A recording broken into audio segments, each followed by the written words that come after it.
For over 16 years, EJDconstruction.com has provided South Florida residents quality craftsmanship, accurate project management, and exceptional service. That's why EJDconstruction.com is an A-rated member of Angie's List and the Better Business Bureau. When you're looking for the right custom home builder for additions or home remodeling, please call my friend Eric at 305-433-4843. That's 305-433-4843 for EJDconstruction.com.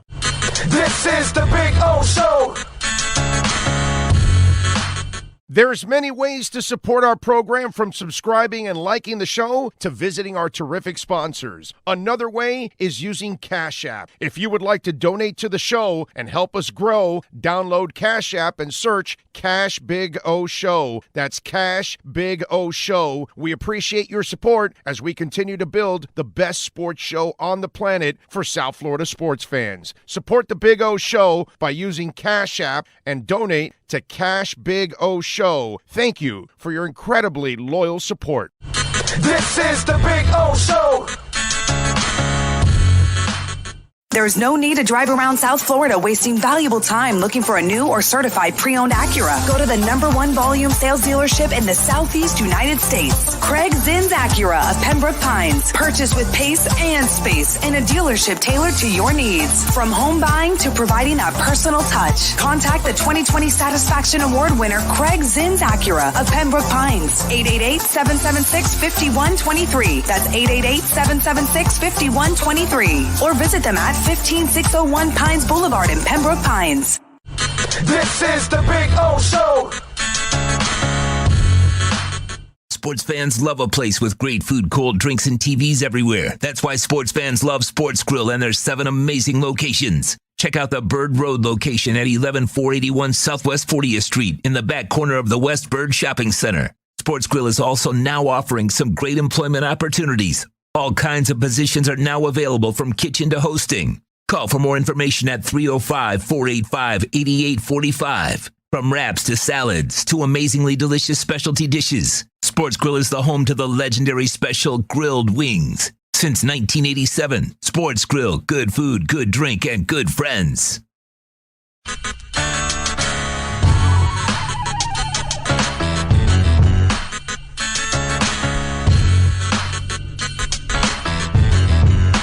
This is the Big O Show. This is the Big O Show. This is the Big O Show. Sports fans love a place with great food, cold drinks, and TVs everywhere. That's why sports fans love Sports Grill and their 7 amazing locations. Check out the Bird Road location at 11481 Southwest 40th Street in the back corner of the West Bird Shopping Center. Sports Grill is also now offering some great employment opportunities. All kinds of positions are now available, from kitchen to hosting. Call for more information at 305-485-8845. From wraps to salads to amazingly delicious specialty dishes, Sports Grill is the home to the legendary special grilled wings. Since 1987, Sports Grill, good food, good drink, and good friends. This is the Big O Show. For over 16 years, EJDconstruction.com has provided South Florida residents quality craftsmanship, accurate project management, and exceptional service. That's why EJDconstruction.com is an A-rated member of Angie's List and the Better Business Bureau. When you're looking for the right custom home builder for additions or home remodeling, please call my friend Eric at 305-433-4843. That's 305-433-4843 for EJDconstruction.com. There's no need to drive around South Florida wasting valuable time looking for a new or certified pre-owned Acura. Go to the #1 volume sales dealership in the Southeast United States. Craig Zinn's Acura of Pembroke Pines. Purchase with pace and space in a dealership tailored to your needs. From home buying to providing that personal touch. Contact the 2020 Satisfaction Award winner Craig Zinn's Acura of Pembroke Pines. 888-776-5123. That's 888-776-5123. Or visit them at 15601 Pines Boulevard in Pembroke Pines. Have you viewpoints, statements, or beliefs expressed on the following program by the host, guests, or callers are not necessarily the opinions of FantasyXS.com, Media Group Inc. ownership, management, sponsors, or website. When it comes to South Florida sports teams, very few in the media have witnessed, lived, and covered it like the Big O. Let's start the program dedicated to your favorite South Florida teams with a passion that's unmatched. The Big O Radio Show is on. Here's the Big O. All right. Yeah, baby. Time to wake up. Time to rock and roll on a beautiful Monday morning. Yes, sir. How y'all doing? Yes, I'm in a good mood. It is 6 a.m. It's not the easiest thing to get up at this time in the morning. I get it. Most of you are probably, maybe doing some work or something, getting ready for work, all that good stuff. I appreciate all of you out there tuning in and keeping it locked here. Normally, we go on every day at 10 a.m. Tomorrow, I'll be back doing it 10 a.m. I'll be in a hotel room tomorrow morning. Okay, today, I'm still in studio for now, but once I'm done with the show, I'll get in my car, and that's the reason why I'm doing it so early, because I've had tickets for Primus, and it was actually Primus and Wolfmother. And I was looking so much forward to Wolfmother because King, Wolfmother, there's them Crooked Vultures. There's a couple of young bands that I like a lot, and I haven't seen them in concert. King is K-Y-N-G is the way that King is spelled. And they're really, if you're not into metal, don't even bother. You're not going to like it. But anyway, so unfortunately, Wolfmother was, we had these tickets 2 years ago already. This is before the pandemic, and we were supposed to go up to Orlando to go see him at the Hard Rock. And today is the concert, and I have a meet and greet, which we're going to meet Les Claypool today, but there's no meet and greet anymore. It's now a Q&A session because, of course, COVID. So you can't stand next to the guy, take a picture. Hey, what's up, Les? How you doing, man? Love your music. You're a freaking awesome bass player, that kind of stuff. And so I can't do that. And so, but what we're going to do is the people that got the meet and greet, we get to do a Q&A session with him early in the afternoon, way before they do sound check and all that stuff. So that's why I've got to do the show earlier so I can get in a car and take off and drive over to Orlando. You get my drift? Orlando's got to go to Orlando to go see Primus. It's very important. You know what I'm saying? So for those of you that don't know anything about Primus, I'm sorry, but what can I tell you? It's just one of those things. I love Primus. I love Les Claypool. He's probably the most original rock bass player I've ever seen in my life.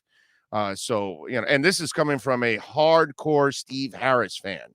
So that's why I am up earlier today and doing the show. Tomorrow we'll be back at our normal time at 10 a.m., except, of course, I'll be in a hotel room doing the show for tomorrow. And so we'll have a little fun, and then I'll come right back after that because I didn't want to go do the concert and then do the craziness that I've done 1,000 times, actually, where I get back in the car, I drive right back down the same day, and I get in late at night and then do the show. And I'm like, even though I'm all creaky anyways, because I watched actually the fight last night. So I've got that info too. So we'll talk a little bit about that. I got so many things to talk about over the next 3 hours. And yes, Omar Kelly will join us at 8 a.m. So that should be a very interesting and entertaining hour at 8 a.m. between Omar Kelly and myself. I got a lot of things to talk about with Omar.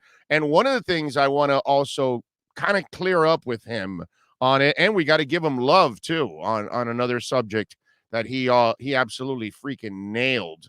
But there's something that he put out on Twitter that I got to, I'm gonna try to enlighten him a little bit. You know what I mean? I may be wrong, I may be right. You never know. That's the beauty of life, that you're right and you're wrong plenty of times. You know how it is. But I appreciate all of you already waking up early in the morning and locking it in with us, man. I appreciate you all. C. Dola says, bro, why so early? I hope you heard the whole explanation. Okay, so because you know how it goes on the show. We don't repeat content. We let others repeat content and repeat interviews and things like that because they're lazy. We're not lazy here on this show. We will give you new content because that's kind of what this whole thing is all about in this world. You know what I'm saying? And listen, I'm sorry for those of you that listen live every day from 10 to 1 and you lock it in, and now I've thrown you completely off your schedule and you can't watch it live. I apologize. I really do. I like to keep it at the same time all the time. You know what I'm saying? My wife the other day was like, don't worry about it. You know, if you're a little late, it's all right. It's, it's your show. You're not, working for somebody else. And I said, yeah, but I still have the pressure within myself of wanting to do things on time because I was frustrated, on Friday when I started at 10:09 and it's just 9 minutes and I was, a little pissed off. Hey, listen, we got lots of people right now in the United States that for months they haven't felt like working because they're getting free money from the government. So, and here I am all frustrated about not being on time at 10 a.m. for my own show. So anyway, it is what it is. You know what I'm saying? We're all wired differently. So tomorrow we'll be back at 10 a.m. doing it all. All right. So let's get into a little Miami Dolphins talk. Let's get into a lot of Miami Dolphins talk because it's not like we're going to be talking a lot of heat today. We'll talk a little Inter Miami. Franco Panizo will join us at 7 o'clock. So we'll get his thoughts because, again, Miami ended up getting a strong, draw on the road and pick up points. And you got to give them love for that. So we'll have Franco on. We'll get his thoughts on Inter Miami. And hell, we'll even ask him about the Dolphins, see if he's following all these crazy things. I'm going to address the Watson stuff in a second, okay? Because I know a lot of you want to hear about Deshaun Watson. I've got a lot of things to say about Deshaun Watson. I've got some things to say that I think people don't think about every angle and everything that goes on, and we do on this show when we break it down for you compared to anything else that you're going to catch here in South Florida. So I'm going to get to the Deshaun Watson stuff, but out of pure respect for what happened yesterday, because men's careers were on the line yesterday, I want to talk about that game. I want to talk about the Dolphins beating the Bengals 29-26. First of all, before I get directly into specifics of the game, I just want to say that yesterday was a lesson for you, for me, for every Dolphin fan out there. I'm not going to talk about NFL fans because they don't give a crap about our Dolphins, just like we don't give a crap about the other 31 teams in the league. It's not something that's important to us. We follow it, we understand it, we keep up with everything, we're informed, all that stuff, but we care about the Aqua and Orange, especially on this show, right? Normally, our attitudes are fourth preseason game. Oh, who cares? The casual Dolphin will never even watch the final preseason game. It's hardcore people that watch the fourth preseason game, or in this case, the third preseason game. And people that are tuning in right now, these are the people I'm talking about. The people that download the show throughout the day and the night into the evenings on weekends. These are the people that I'm talking about. The people that are on our show, people that are hardcore. We watch the third preseason game. We watch it from beginning. We watch it to the end because we love the team and we're intrigued about every position, not just all 53. We're intrigued about who's going to go on the practice squad, all of that. We give a shit. Okay, that's the bottom line. We care about the Dolphins. And let me tell you something. For anybody that has the attitude that the game doesn't mean anything, why don't you tell Jared Dokes that? Why don't you tell Kirk Merritt that? Okay? Why don't you tell Reed Cenet that? You know what I'm saying? And when you watch what happened yesterday, and remember we talked about this on Saturday, I think, on the show that I told you, don't underestimate this game. It's got plenty of storylines. And we walked out of that game going, wait a minute, do the Dolphins have a third quarterback? Like, who notices the third quarterback? And then you watch the kid play and you're like, wait a minute. Okay. And then you're watching the game and you're like, wait a minute.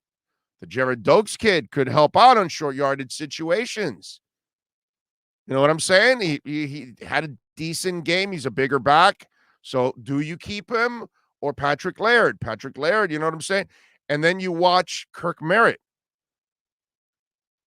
and that comeback and the throw that Reed Cenet made to Myrick and the way that game ends and the fact that you're trying to win the game the entire time, which again was a theme that I talked about, I believe on Saturday or Friday, that I explained that when people are complaining about going from Tua to Fitz to Tua, whatever, and I explained to you guys that Flo just cares about winning.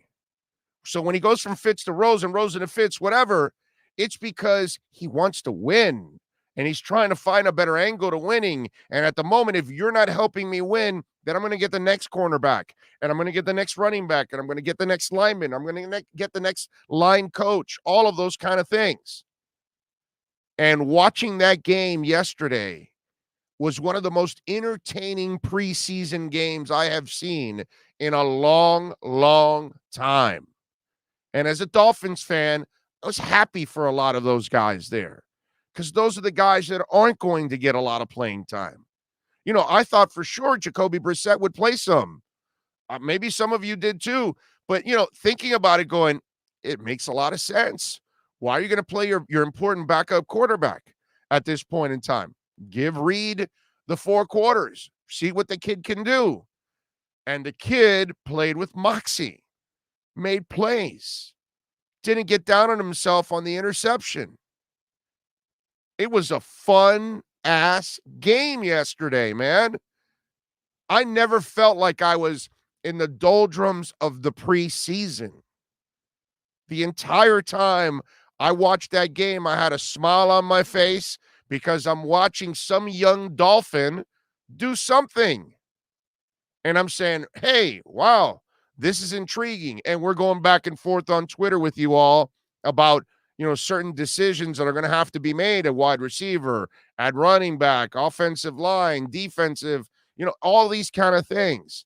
And that's why, because this game actually mattered. This game enlightened. This game could have created trade value for the Dolphins. Do you realize that? There's all kinds of things that came out of this game, which was really freaking cool.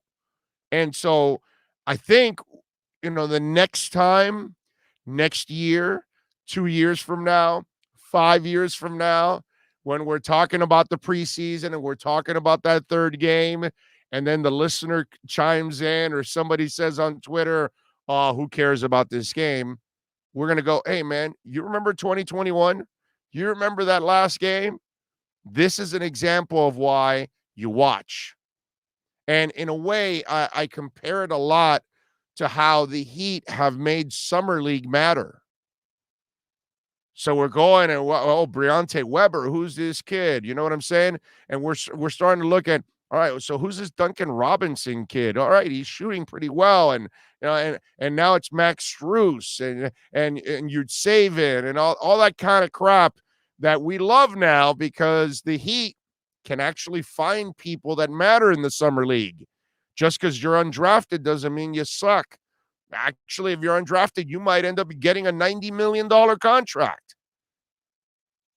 You know what I'm saying? I mean, maybe this Strus kid is going to be the other shooter that he need this year after you got rid of a couple of guys that helped you out in that area. You know what I'm saying? So this was the same kind of thing yesterday, watching it going, okay, who are the young cats that may have some potential? Larnell Coleman obviously did not help himself yesterday. You kind of looked at him and said, yeah, that's practice squad right there.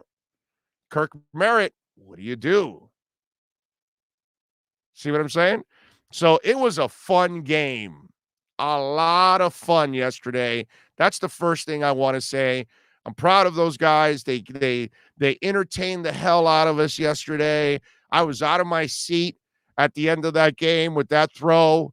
That was cool. And let me start off by talking about Reed Cenet. Here's a kid that we all overlook, right? No matter what he's doing in training camp, all those kind of things. But yesterday he got the stage. He got an opportunity to really shine and see what he can do. And one of the things that I talked about yesterday with Reed Cenet on Twitter, if you follow me on Twitter at Big O Show, I know he was facing the third stringers. I get all of that. But you don't teach the moxie the kid plays with. You cannot teach the pocket presence, the savvy of understanding the pressure and being able to spin out of it a couple of times to buy himself some time to either run the ball, throw the ball, get rid of the ball, whatever it was. He did that several times yesterday, which again, in this league, one of the things I always talk about with quarterbacks is show me what you do in chaos. Don't show me on your 3-step drop that you throw the ball and you can throw the ball on time with the play, with the guy breaking at the right time, and it's a timing pattern, all that. You're supposed to do that at this level. You're a damn professional quarterback. Show me when we're off script. Show me when you've been thrown off your launch point. Show me when you've been rushed at from different angles, and now you've got to avoid the rush but still be alert on what's going on the field, because all of a sudden now your receivers have run their route, and now they've got to break off their route. So now comes the ad lib. Now comes the moment where you got to show me what you got. That you cannot teach. You cannot teach a guy that breaks out of pressure, and as he's rolling out, he's telling you, go, go. That's cojones, dude. A young quarterback in the NFL does not do that. He's normally running for his life with his eyes wide open like a freaking deer in headlights. And he's trying to just survive. This cat's like, yo, it's like you at the park with your boys. And it's a 3-on-3, you know what I'm saying? And they send the one kid at you, and you dodge him, and he's gone for about 5 yards past you before he turns around. You look at your buddy, and you're going, go, go, because you got a little bit of an arm, and you just let it fly because your guy is going to outrun that guy. So you just let it out and let it go. You know what I'm saying? That's what it looked like. Like the dude was at the park playing with his boys, going, yeah, you go, you go. A lot of ball placement. Yeah, the one interception, he threw it a little wide to Kirk, and Kirk reached out for it. Maybe it doesn't even get intercepted if he doesn't tip it. Maybe it just speeds right through the defense. But you can't fault Kirk for trying to make a play, trying to one-hand it or something. It was a little off, but it wasn't like the mistake that then became the issue that then was carried on mistake after mistake, and it just became a rolling rock down the hill. No, man, the kid overcame that mistake, came back and drove the team, and then drove the team down for the game-winning, touchdown, and completed the 2-point conversion. I love that. I love the moxie of the quarterback. I love the moxie of Flo going for it too. Not saying, screw it, this is preseason. Let's take a couple of snaps and it's over. No, dude, let me see what you got, kid. We got a minute 30 left on the board. Let's go. You got plenty of time. What you got? So all of a sudden now, what do you do with Reed Cenet? You now cannot stash him on the practice squad. You do know that, right? Somebody in a quarterback desperate league, there's a QB coach out there going, our quarterbacks suck, right? Maybe we go get that guy just in case. Because there's a lot of teams that they don't really have good quarterbacks. They have mediocre quarterbacks. Maybe they want to get that kid. So that becomes a problem now for this team. Because I don't think he lasts on the practice squad anymore after that performance yesterday. Kid showed he's got something. I'm not telling you he's going to be a starter. at all, but he could end up becoming a nice backup. And then again, he could become a starter. I have no idea. I can tell you this. He's got all the characteristics to be a starter in that game he showed me. Kid didn't get flustered. Kid found open people.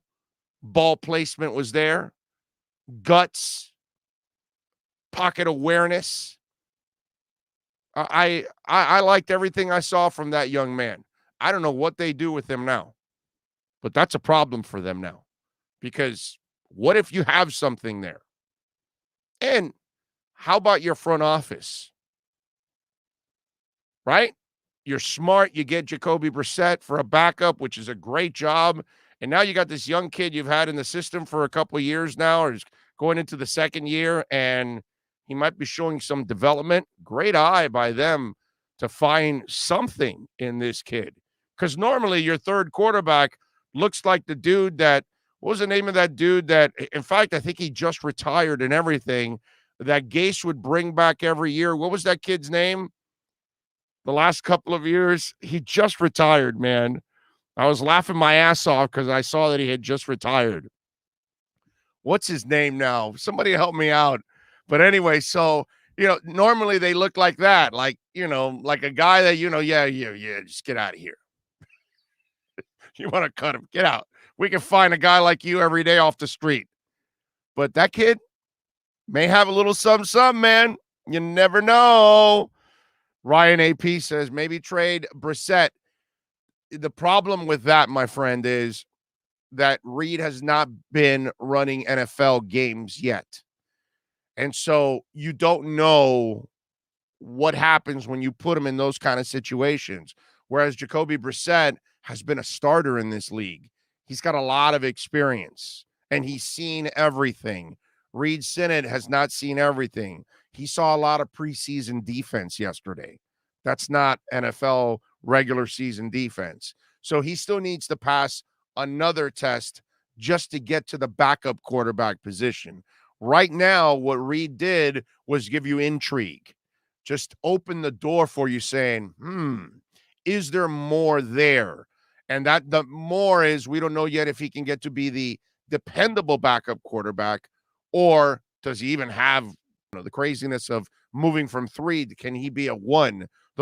All those kind of things, you need a couple of other stages.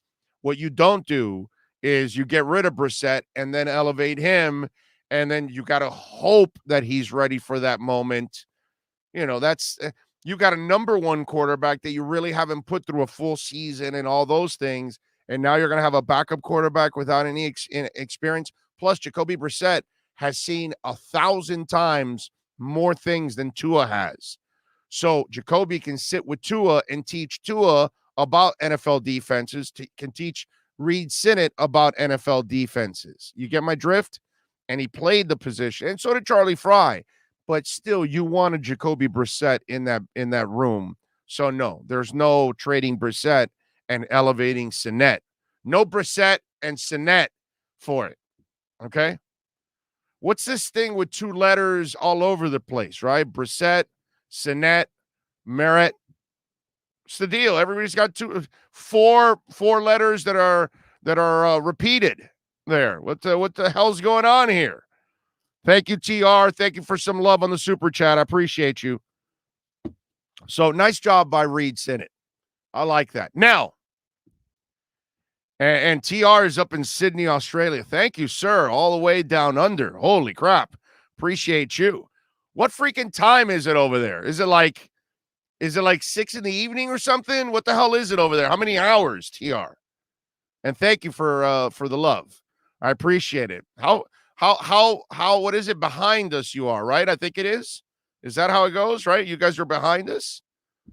What is it? 8, 10, 12 hours? It's got to be a lot of hours, right? Anyway, so the other one now that developed out of this game was Kirk Merritt. Holy shit. Now, you know that we've had this discussion going on back and forth, right? There's this incredible love affair with Albert Wilson that I personally do not understand. I've explained it. This is a guy that's got a little over 700 yards in 2 years with the Dolphins. Never scored more than 4 touchdowns a season. He's 29 years old. He's been unreliable the last couple of years with injuries. Oh, excuse me. What's happened to him the last couple of weeks? Injuries, unreliable again. And so we got into this conversation of Albert Wilson and Jakeem Grant, which for me was a silly-ass conversation the entire freaking time because Jakeem Grant is way more valuable to the Miami Dolphins than Albert Wilson can ever be in his effing dreams.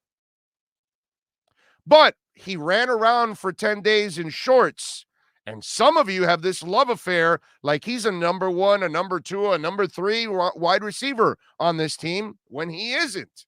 He's not playing in front of Fuller, not playing in front of Waddle, not playing him in front of Parker, and I'm not playing him in front of Preston if Preston's healthy. So what the hell is he, number 5? So Jakeem Grant is more important to me. Matt Collins is more important to me. That's your 6. So who's 7, ladies and gentlemen? Albert Wilson or Kirk Merritt? Because we're done with the Jakeem conversation. I would hope that by now, most of you have the common sense of knowing that you do not get rid of Jakeem Grant, who changes the field for you on special teams. Albert Wilson doesn't play special teams. Kirk Merritt is showing me toughness. The dude's had a terrific camp. He's been healthy the whole freaking camp, and he put on a show yesterday. I mean, he dove over a dude to try to get more yardage. That's how he starts the game. Then he gets the touchdown. He gets several catches. He ends up with, 3 for 72 and a touchdown. Kid put on a show, and he plays special teams. If you're going to be the 5th wide receiver, if you're going to be the 6th wide receiver, and Lord knows, if you're going to keep 7, these guys have to help out on special teams. Preston doesn't. Parker doesn't. You're not going to put Jalen Phillips coming off foot surgery, full-time receiver and full-time returner, and Will Fuller is also very injury-prone. Notice how they have Iggy returning a lot. So Kirk Merritt has taken Albert Wilson out. Albert Wilson's not even in my top 7 now anymore. That's how good Kirk Merritt played yesterday. This is a guy you've had now a couple of years in your system. Here's a young man. This is why I keep telling you all, for those of you that give up on people right away, you don't give up on young men that quickly. You give them an opportunity to prove that they can't play. But you've got to put them in several situations so you can learn. And they can learn. And then you can find out if they're making the proper progress that they should be making. You see what I'm saying? And so this is why when you look at this whole situation and you got to make decisions, I've been telling you that Albert Wilson is the trade guy. Maybe some other team wants to take on his ass. But again, the love affair for him, I don't get at all. He has never accomplished anything big time in the NFL. Never had a big time season, never had a bunch of touchdowns, and lately he can't even stay healthy. So you have enough injury history with Parker, Preston, and even Jalen Waddle and Will Fuller. Are you going to add Albert Wilson also to the mix? Or do you bring something younger that maybe has a future? Kirk Merritt showed you he can get behind defenses. Kirk Merritt showed you that he can break tackles. Kirk Merritt showed you that he's got balance also when he's breaking stuff. Kirk Merritt showed you he can play on special teams.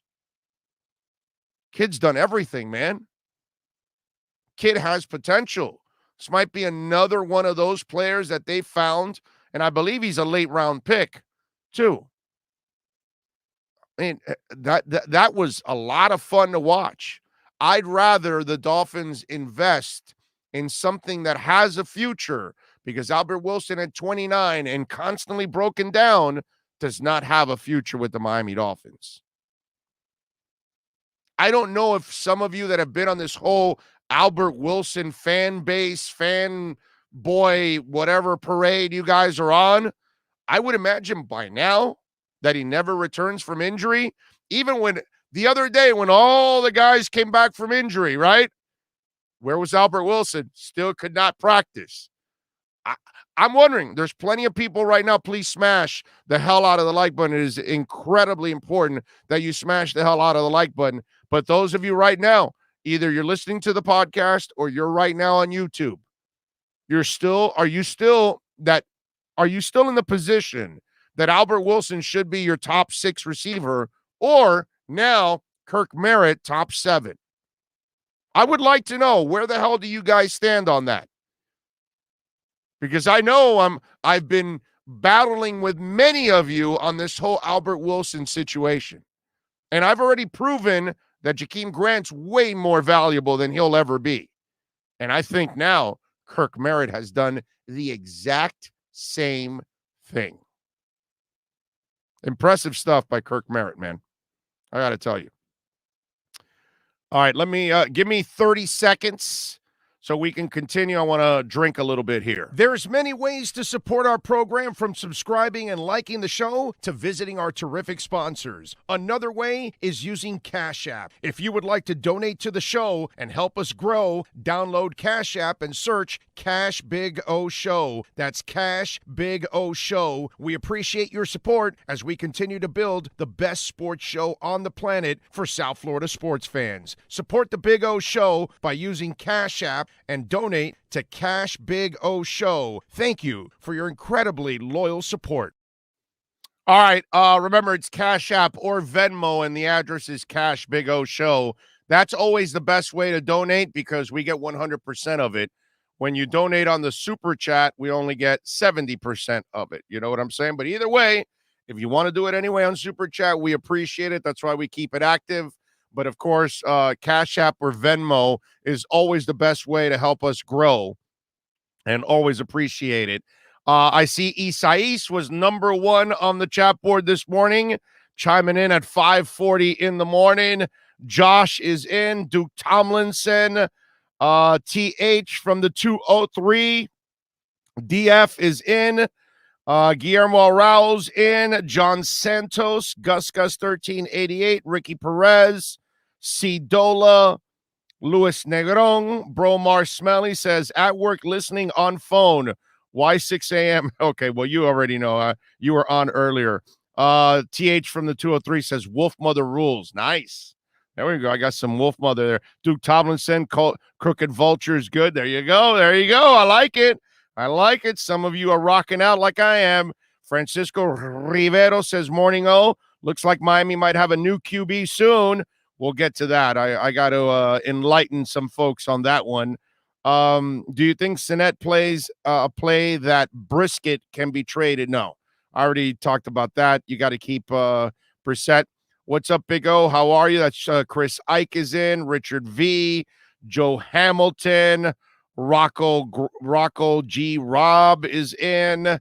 Man, there's a lot of you this morning. That is impressive. Thank you all. Vivinetti in. What's up, Sick of all this Watson talk. The only reason we still get mentioned with him is because he wants to play for the Dolphins, and he keeps telling his agent that, or his agent is spreading it. We'll get into it. I got some stuff that people are going to want to think about here. Culture Sports Gaming is in. Just want to do a little roll call and give you guys some love. Those of you, Red King is in. He says the Heat definitely changed Summer League. The Heat definitely changed all of us, Red King. All of us. Because we were never a football town. We were never a basketball town. We're always a football town, and they changed all of that. It's impressive. They've made us super hardcore for everything, man. I mean, listen, I'm the guy that was watching Summer League anyways. Whether it's Hansi Gannat and Sylvester Gray, I'm old, dude. I've been watching Summer League for 30 years. I went to the Summer League games at FIU. I went to Summer League games in Orlando. I went to Summer League games in West Palm Beach. So I've always been a guy that's into the Summer League anyway, but they have made us they made everybody a hardcore Summer League person. Ryan AP in, Dennis Ramirez. Coleman was not able to hold the line. No, he wasn't able to Toto it. Toto had a song called Hold the Line. All right. Anyway, let's see what else do we have here. Nell Finn says, smash that like button, guys. Yes, thank you. Please That's one of the most important things you'll do. Smash that like button. Obviously, visit our sponsors who help us grow this show. This week, we add Joe Shad to the mix. Twice a week, he'll start on Wednesday. So we'll talk to Joe Shad. So you'll get Omar Kelly twice a week. For those of you that are new, today and Friday. Tomorrow, it'll be Alan Poupar will join us Tuesday and Saturday. And then we'll have Joe Shad Wednesday and Saturday on the program. So Saturday's got even better because both guys will be joining us on Sundays for our pre- and post-game show at Sports Grill. So thank you all out there, man. You guys are just absolutely amazing. Nobody is giving you more Dolphin insiders than we do. Nobody gives you more Dolphin insight than we do actually on the program. So many of you on the chat board, I can't get to you all. George Ceballos, thank you, sir, giving us a little love on the super chat. Appreciate you, sir. Let's see. What else do we have here? If the coaching staff trades for Watson, fire, hold staff, clean house. Fire the whole staff, clean house. Well, let's get into a little Watson talk, okay? Because I know some of you are already worried about the whole Watson situation, and it is effing annoying. I got to tell you, I have a hard time believing there's any substance to this. I really do. It's one of those where I don't know where it makes any sense, to be honest with you, because first of all, he's got all kinds of issues, and I saw where Drew Rosenhaus was on the show on Channel 7, right? And for those of you, I don't know if you guys saw it, and what I'm going to do is I'm going to play you the cut for Drew Rosenhaus, and he talked a little bit about this situation, and he gave his prediction. Now, I have an issue with his prediction, and I'll tell you what that issue is, okay? Let me play. First of all, let me play this. Let me play this cut for you, okay? I'm gonna bring this up for you guys because Drew was talking about this, and to me, first of all, before I address it, let me show you why this makes no sense. Okay, so here's Drew, right? And talking about it. I do think there's a legitimate possibility that the Dolphins will acquire one of the best players in the NFL in Deshaun Watson. And if he can clear those legal hurdles, man, the Dolphins have a franchise quarterback for the first time since Dan Marino. I wouldn't be surprised to see Deshaun Watson with the Miami Dolphins for the first game of the regular season. The Dolphins are absolutely working on this deal with the Texans. There's obviously holdups with compensation. They want 3 first-round picks plus. It's not going to happen while he has an uncertain legal future. The Dolphins have to make sure that they have contingencies in the event that these legal issues become a serious problem. All right, so Drew, as you see, is convinced that they'll get it done. They'll try to get it. They can try to get it done, or they're trying to get it done. First of all, he says if he clears his legal issues in the next 2 weeks, he's got 22 lawsuits. He's got a police investigation going on. So all of a sudden, does Charles Robinson and Drew Rosenhaus and everybody else know exactly what the cops are thinking and what's going on with the judges? Does anybody think that Watson's issues are going to be solved in 2 weeks legally?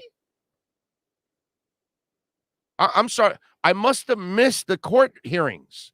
I must have missed everything going on. Do they know that behind the scenes they've agreed for a settlement for all 22? And not all of them are looking for money. Apparently, some of them also want to press charges. Some of them, they want to go after him criminally too. So how do you get assurances for that?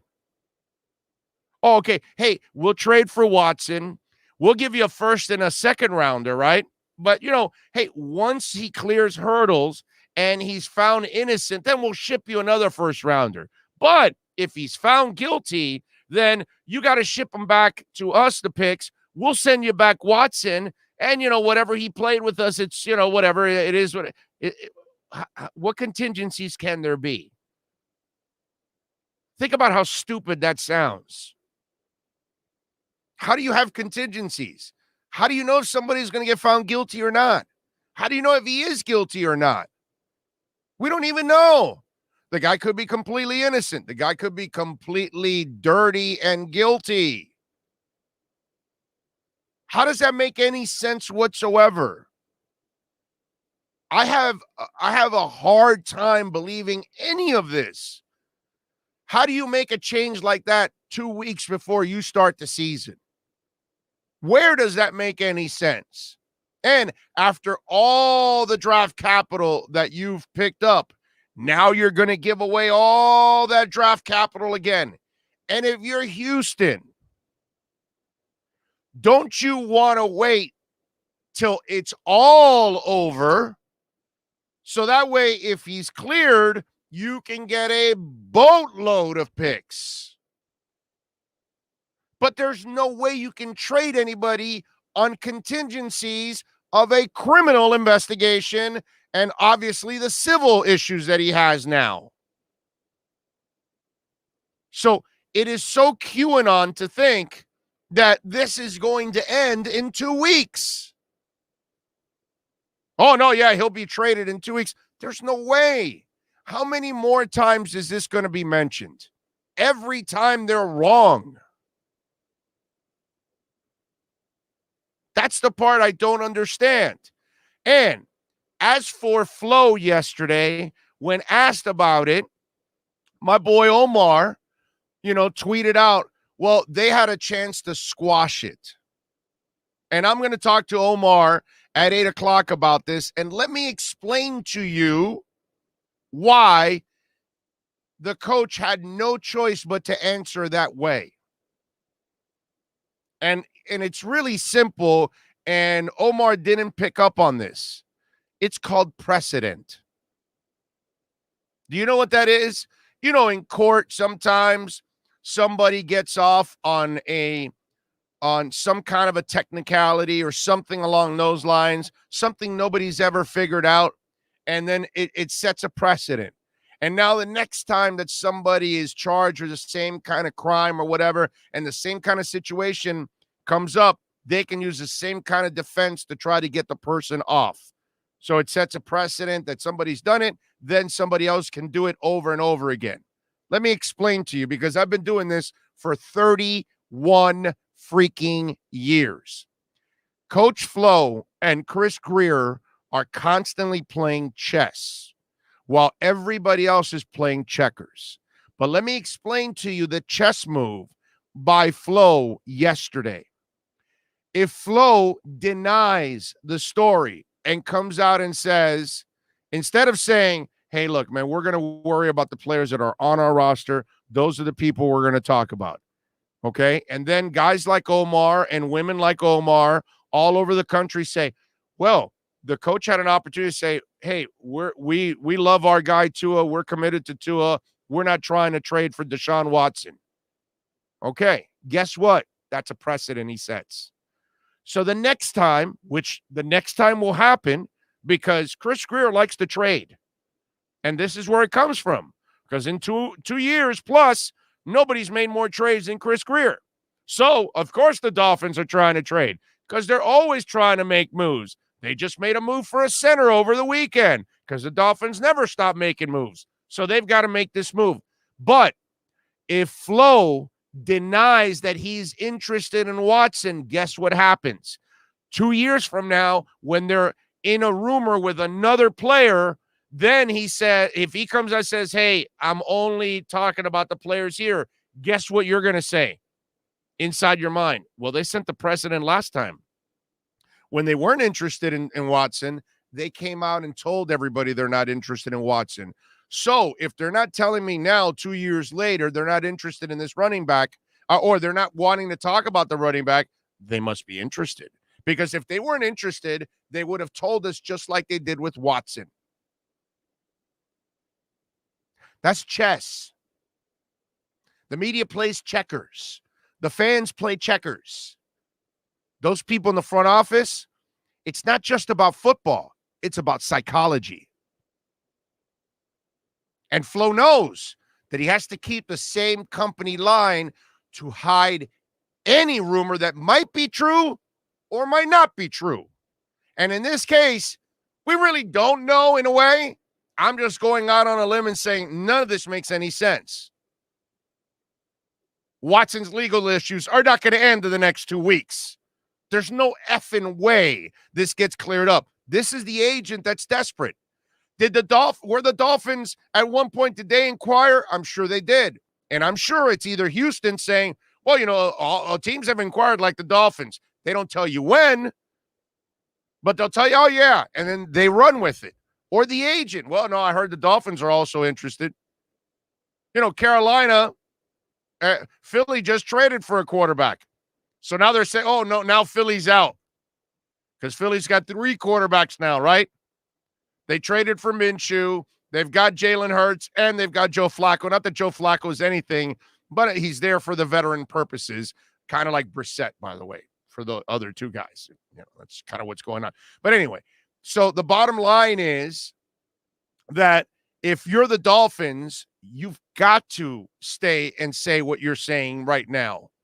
That's why. Because you will then have a tell, and down the line, you will then give it away. So you stay consistent that you're only talking about the players that are here. You keep that line every year, and every year they don't know if you're in or you're out. But I just want you to think for yourselves on this, because every time they've been wrong, every time. And to think, when I heard Drew say, well, if his legal issues are done, listen to it. I can replay this again for you. It's freaking hilarious. Because he actually says if they're done, if his legal issues are done in the next 2 weeks. Okay? Let me show it. Let me play it one more time here for you. Because this is the part that's kind of funny with it. Okay? Here we go. The first game of the regular season. The Dolphins are absolutely working on this deal with the Texans. There's obviously holdups with compensation. They want 3 first-round picks plus. It's not going to happen while he has an uncertain legal future. The Dolphins have to make sure that they have contingencies in the event that these legal issues become a serious problem. But I do think there's a legitimate possibility that the Dolphins will acquire one of the best players in the NFL in Deshaun Watson. And if he can clear those legal hurdles, man, the Dolphins have a franchise quarterback for the first time since Dan Marino. I mean, if he can clear those legal hurdles, I think he has a lawyer's background. I think I believe he's actually a graduate. I think he's actually a legitimate lawyer, Drew Rosenhaus.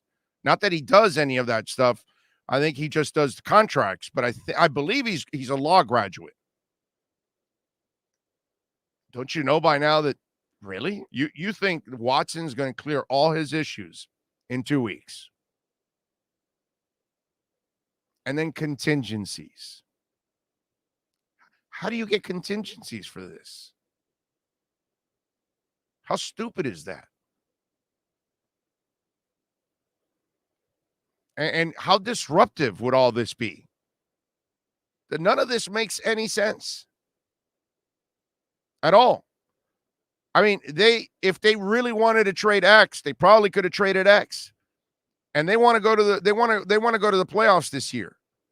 So all of a sudden now, after you've done all of this, you're going to change everything around. And look, Watson's a hell of a player. But do you really want to bring Watson on? Let's just say, let's have some fun with this, okay?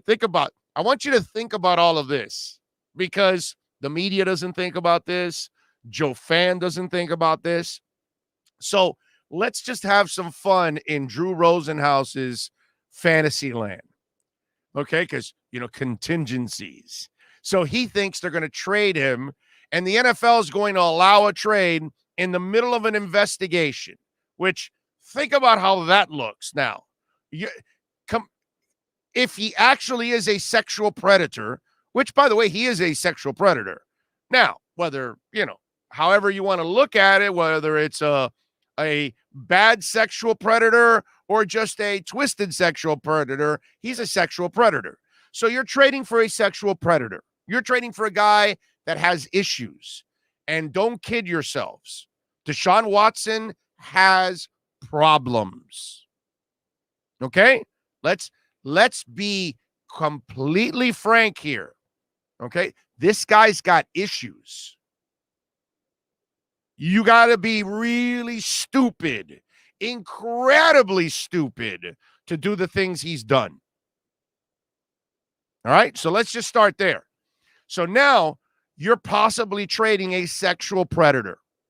So the NFL is allowing the negotiations and the dealing of a sexual predator. And then what happens if the sexual predator is then found guilty?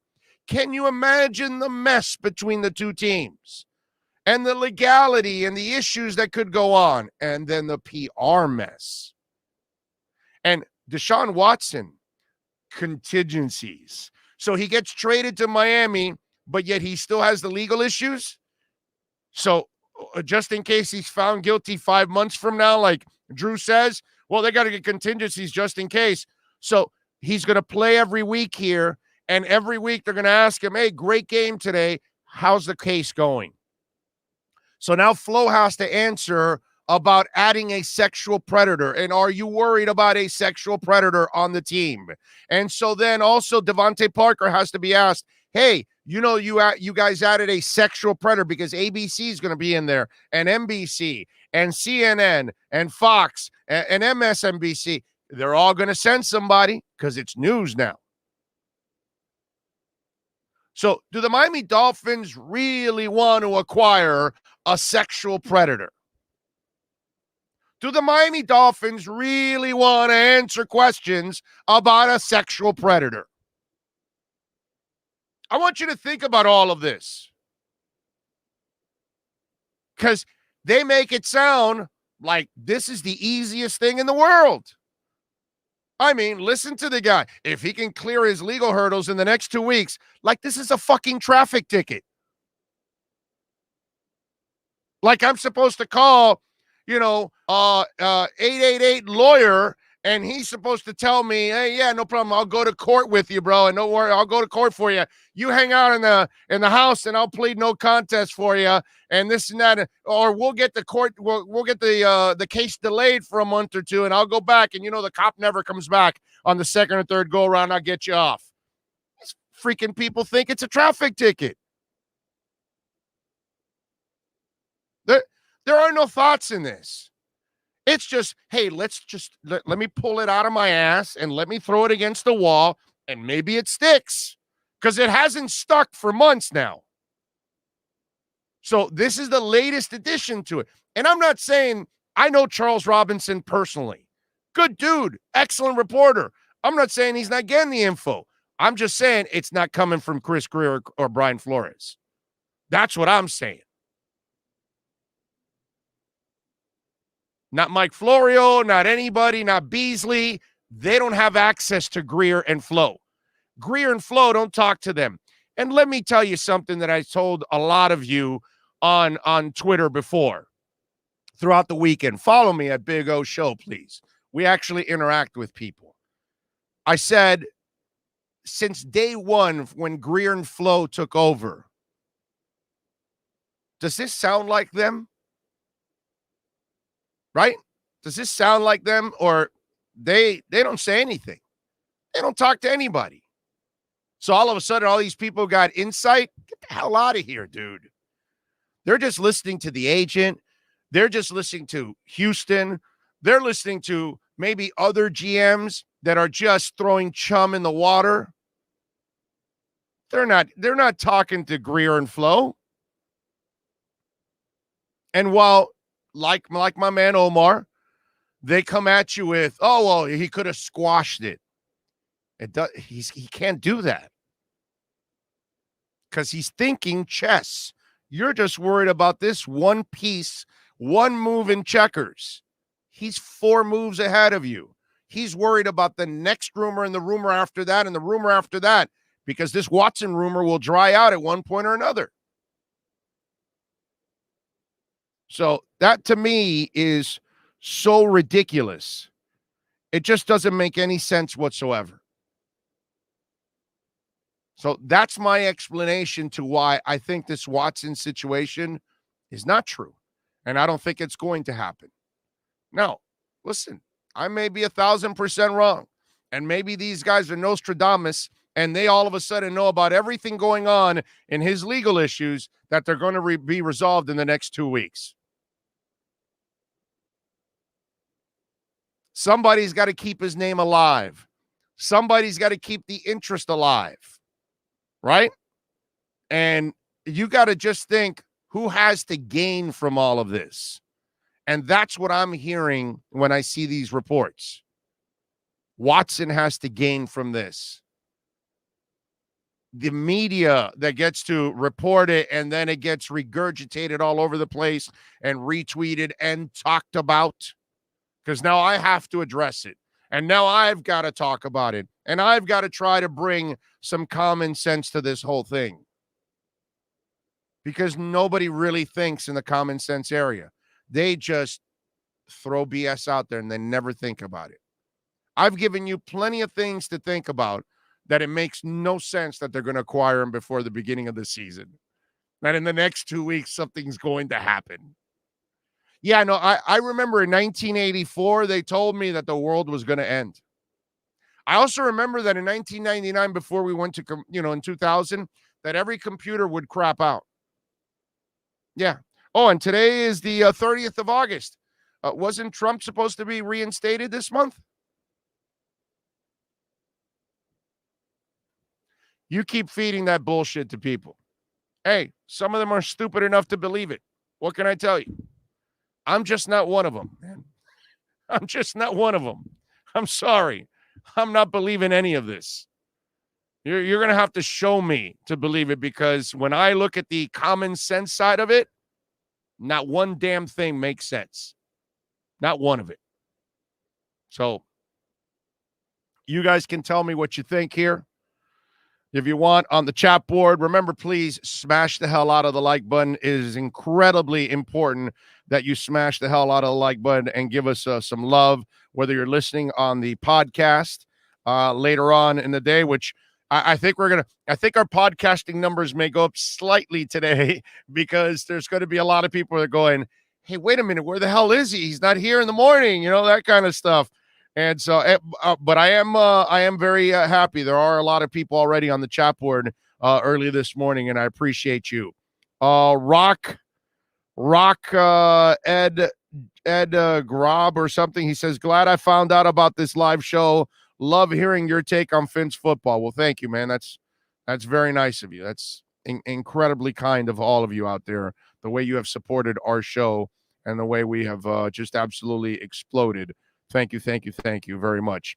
Antone R says, I think it's just talk so the Panthers would spend more draft picks. It could be that you know what? But again, are the Panthers really going to trade for him in the next 2 weeks? Okay, forget the Dolphins. I'm just trying to be objective here. Any team. How in the F do you trade this guy? There's no way. What team acquires a guy that is under investigation from cops and he's got 22 civil lawsuits? And do you know it's over? Are you sure there isn't another person lying in the wake? Are you sure somebody doesn't have a recorded conversation, some kind of a video, are you sure? These are the things that I just don't understand. But yeah, let's overlook all of this. Yeah, I know he's going to get traded. Yeah, and like Drew, well, if he could get over his legal hurdles in the next 2 weeks. Yeah, no, of course that's going to happen. Of course, our legal system, especially under COVID, is incredibly fast nowadays. So lightning quick. Yeah, of course. Legal issues. Have you tried to order a refrigerator? Have you tried to do anything nowadays? You can't get cars because they can't get chips. You can't get steel because they can't produce it. I mean, have you tried anything? Like, what happens in 2 weeks? I'm sorry, I must have missed it. Everything's delayed nowadays. But no, we're going to get through 22 lawsuits and a criminal investigation in the next 2 weeks so you can actually clear him and he can get traded. Oh, and they already predict that he'll be innocent of all charges. I love this. This is fantastic. This is enlightening. I had no idea. I had no idea the criminal system was this smooth and this quick. And I had no idea there were about 30 other teams that are incredibly stupid and would trade for the guy at this moment. Oh, and by the way, are you sure the commissioner is going to allow you to make a trade right now? No, but yeah, it's happening. It's going to happen right there. All right, give me a minute. We're going to talk a little football, a little soccer. All right, so give us a couple minutes. We'll get back to the Dolphins. Franco Panizo from Miami Total Football joins us next. Sports fans love a place with great food, cold drinks, and TVs everywhere. That's why sports fans love Sports Grill and their 7 amazing locations. Check out the Bird Road location at 11481 Southwest 40th Street in the back corner of the West Bird Shopping Center. Sports Grill is also now offering some great employment opportunities. All kinds of positions are now available from kitchen to hosting. Call for more information at 305-485-8845. From wraps to salads to amazingly delicious specialty dishes, Sports Grill is the home to the legendary special grilled wings. Since 1987, Sports Grill, good food, good drink, and good friends. This is the Big O Show. For over 16 years, EJDconstruction.com has provided South Florida residents quality craftsmanship, accurate project management, and exceptional service. That's why EJDconstruction.com is an A-rated member of Angie's List and the Better Business Bureau. When you're looking for the right custom home builder for additions or home remodeling, please call my friend Eric at 305-433-4843. That's 305-433-4843 for EJDconstruction.com.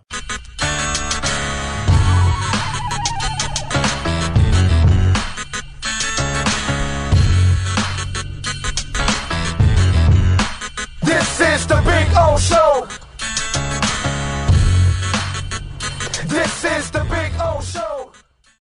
All righty, it is time to talk a little Inter-Miami football. The boys had a nice little draw on the road against Orlando. In fact, they've been tearing it up with points in 7 of their last 8 games, going 4-1-3 in that stretch, which is pretty damn impressive. And, of course, the man that covers it on a daily basis is Franco Panizo. Follow him on Twitter at Franco Panizo and catch his work there at Miami Total Football. And, Franco, I know you're it's not the Dolphins segment, but I just found it interesting because can you imagine an MLS player that is under investigation by 22 women in a lawsuit, civil lawsuits?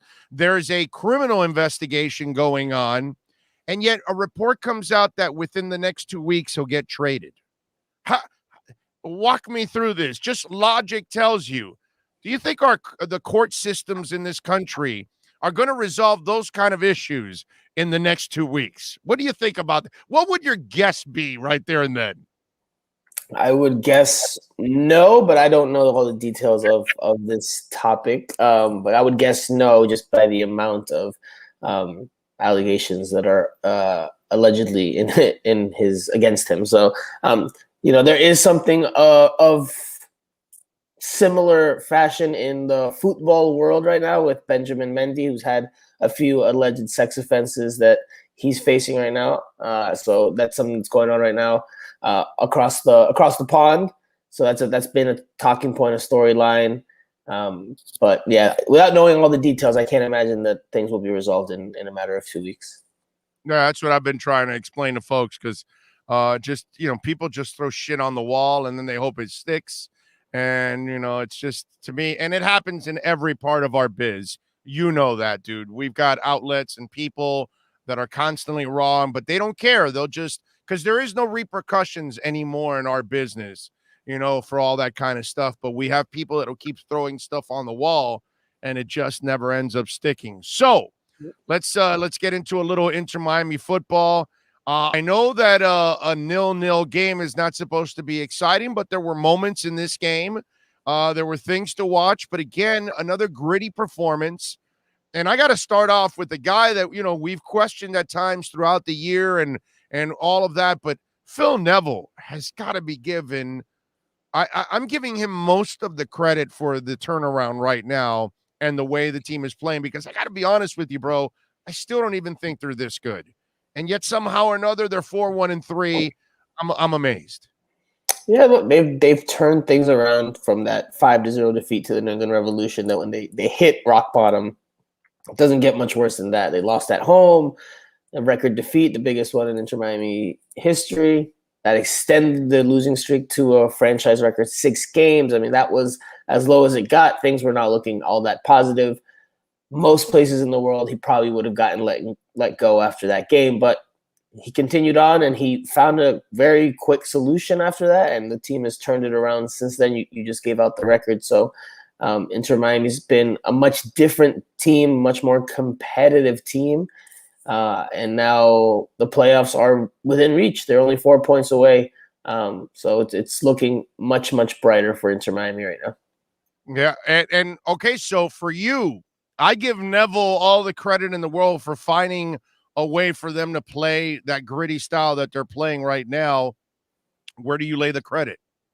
No, I Phil Neville absolutely deserves a ton of the credit for finding ways to make the most out of a team that was limited, or that is limited, and finding ways to, so finding ways to make the team better. Because, so going back really quickly, because I just looked at the updated standings. Inter Miami is now 7 points out of a playoff spot again. So not 4. DC United did win yesterday, but regardless, the fact that they're in the conversation now is a testament to Phil Neville, because the team before that was just like a hapless mess. It just didn't look good. It didn't look like a cohesive professional team. Now the team looks more like a team that fights for one another, and all the cliches you could throw out there, but the just the basic principles of the foundation that you need for a team at a professional level. Now Inter Miami has that, and different individuals are now standing out a bit more.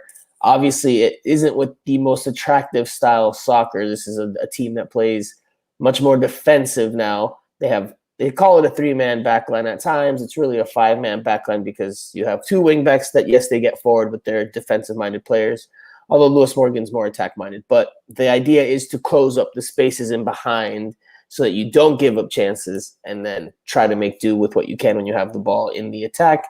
Inter Miami has done a good job, by and large, throughout this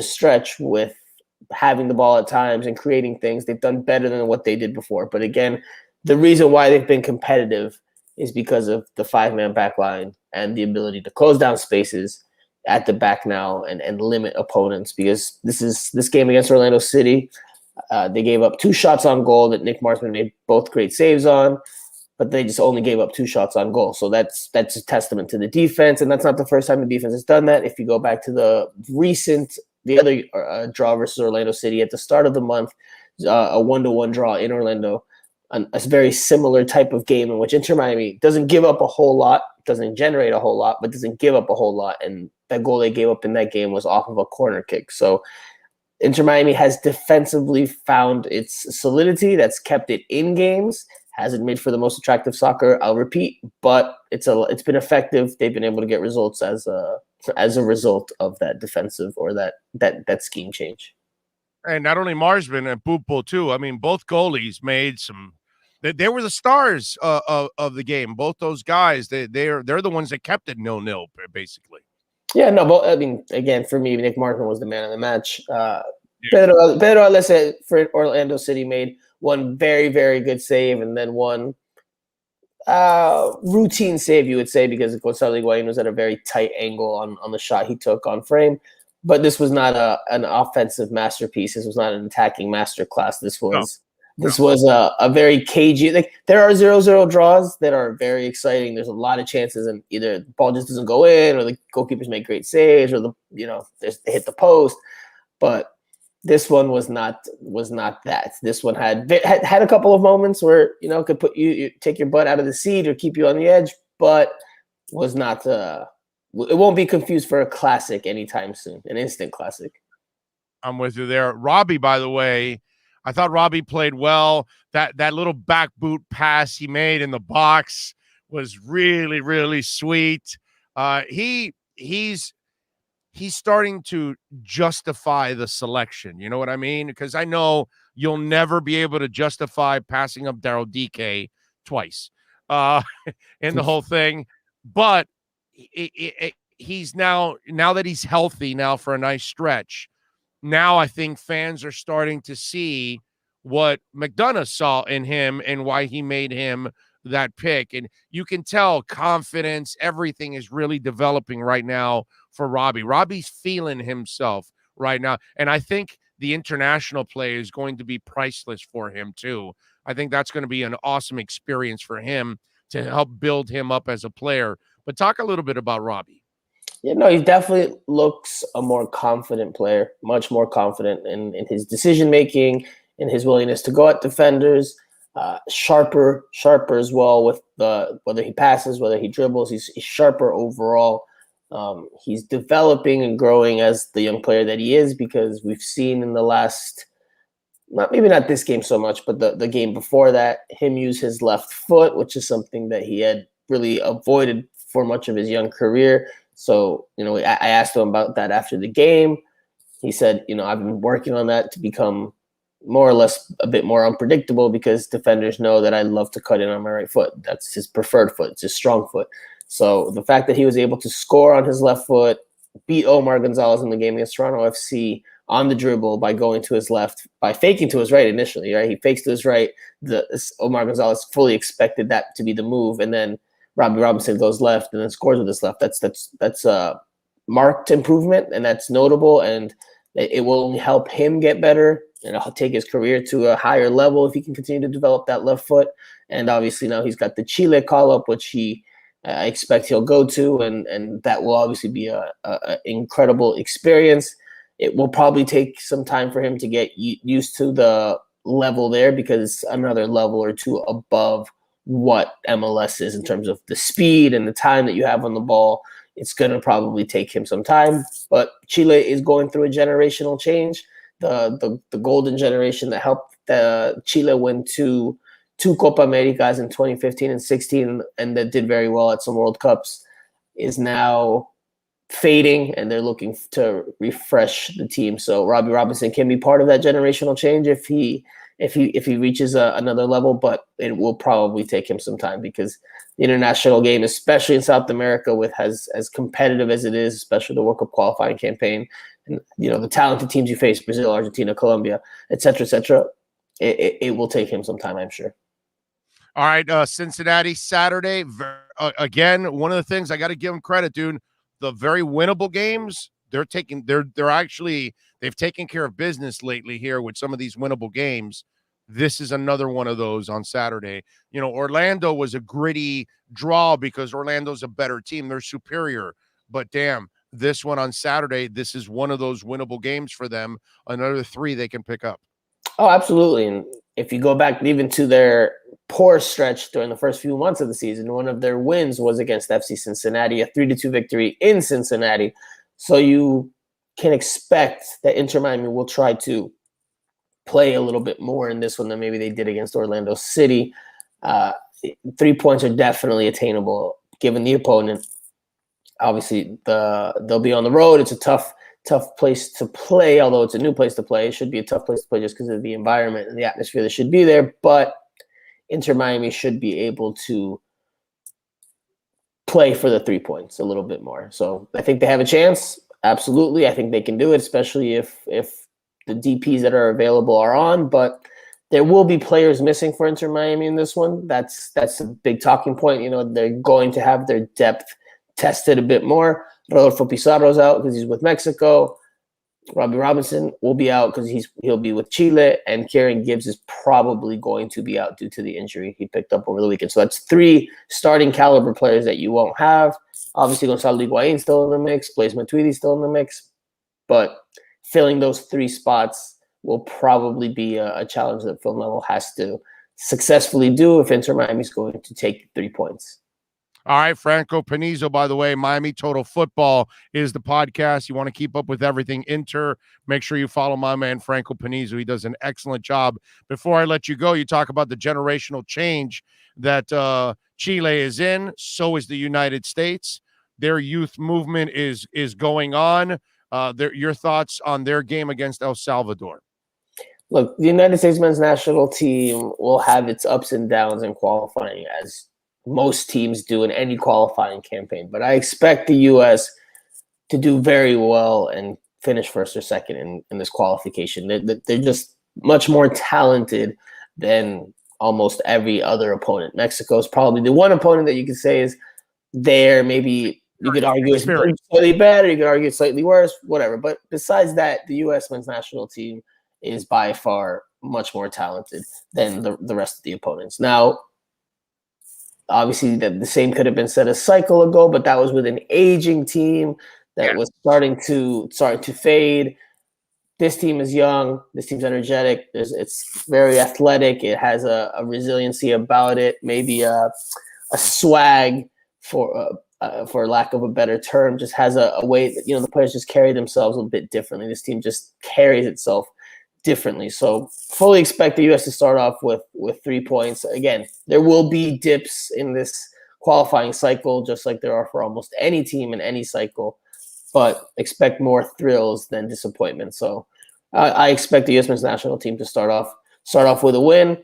And I was in LA actually last week for the MLS All-Star game, and I had a Peruvian colleague who came all the way from Peru who went to the All-Star game to cover the Peruvians involved, and we were talking about the national teams, and I like following Peruvian national team, but he was like, man, the U.S. team is terrible. I was like, no, man, this team is very, very good. I'm like, just look where some of these players are playing, man. Just look where some of these players are playing. He tried to be like, oh, it doesn't mean anything. That doesn't mean anything. I was like, no, I mean, it can mean nothing, but for the U.S. it means plenty, and what the team has shown is that it can play and perform, especially against CONCACAF opposition. So, again, that's a dude living in the past that doesn't actually follow them. And he thinks it's the same old Americans. I was going to tell you, they have the best talent in this part of the world. They're better than Mexico. They should be better than Mexico. Now, our young guys are more talented than their guys. What Mexico has is obviously the experience and the chemistry that they've played for a while together. That's what they have over the U.S. But once these young guys are playing together for a couple of years, look out, man. They're going to be the best. They should be. They should have been the best in this part of the world for a long, long time. Now it's going to finally happen, and then maybe they can start to take the next steps to try to really compete with the big boys. Because I've always said this. They should be better than Costa Rica and El Salvador and Mexico, right, and anybody in this part of the world. They should be better. We have a bigger country. We have more athletes. We have more resources than all of them combined. We should be up there, and eventually we should be down the line several years from now, because now our better athletes are playing soccer. Maybe we'll start to compete with England and Argentina and Brazil and all of that down the line. That's what I'm hoping for. That's the challenge, but it's not easy. And I had actually on the flight back from LA, I had someone that works in the industry as an editor sit next to me, and we actually got to talking quite a bit just about things in general. I recommended places for him to go in South Florida, but we also talked about the U.S. men's national team. He said he's really excited about this U.S. men's national team. But we both agreed, him and I both agreed, that for the U.S., it's really tough to gauge where they stand until they play meaningful games against other opposition besides CONCACAF, because by and large, CONCACAF, the level's not there. Besides Mexico, maybe Costa Rica, Canada right now is on the up, but it's just not a region that provides a lot of competitive games. So it's hard to really assess how good these young guys are. They're good, but how good are they? We don't know until they play, some European teams on the road or in a competitive environment, or South American team. So we won't really know. And then look, for me, this is as while they're better than they were before and they're more technical than they were before, this U.S. team is still not very technical by and large. They're more technical players, Christian Pulisic, Gio Reyna, but it's still not a very technical team. That's why even if you go to the Mexico games, most recent ones, experience, dude. Experience. They're babies.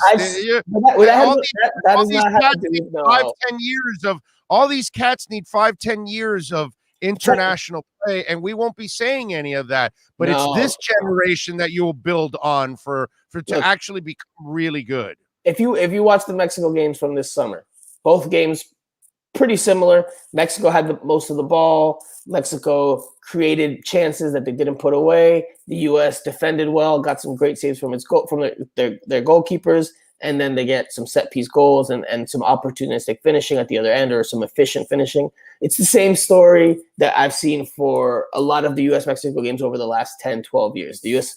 is more athletic team. Mexico is a more technical team.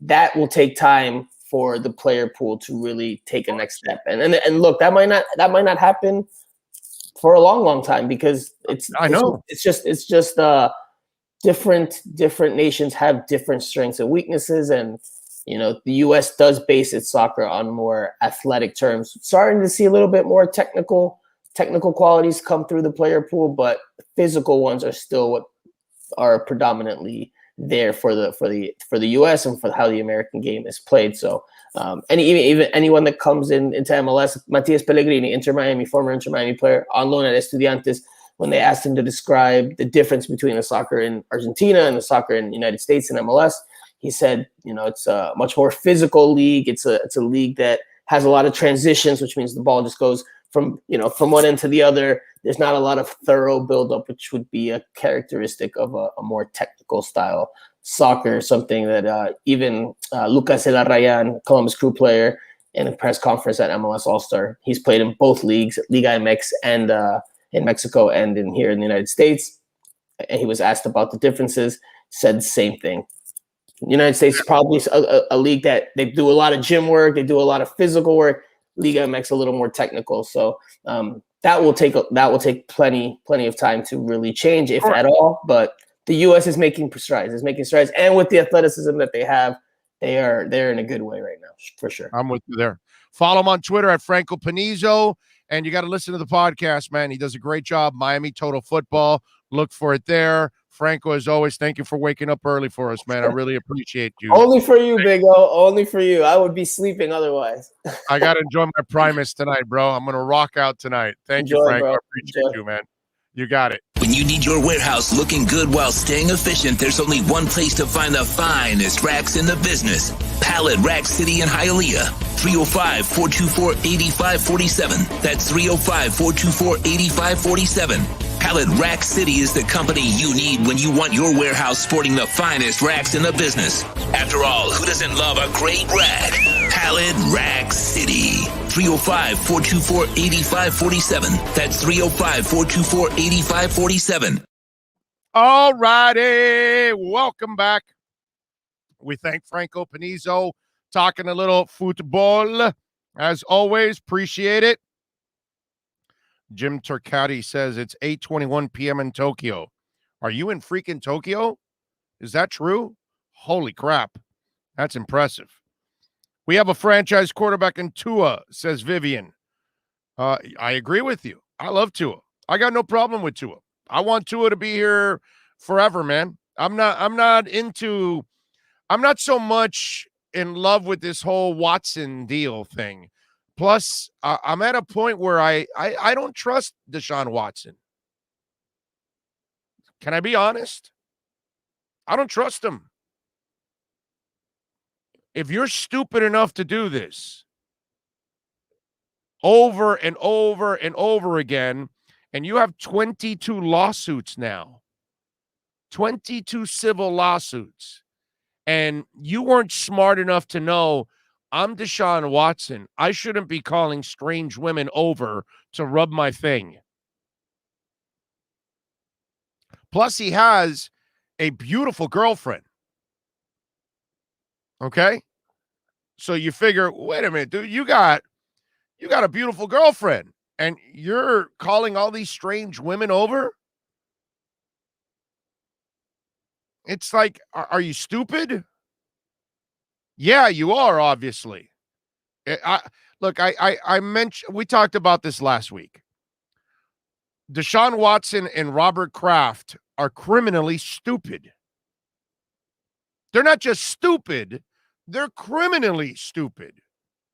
And not that I'm looking at them equally. I'm just saying they're both incredibly stupid. Like, you're Robert Kraft, you're a billionaire, and you're going to go to the Asian day spa to get your weenie wanked? Seriously?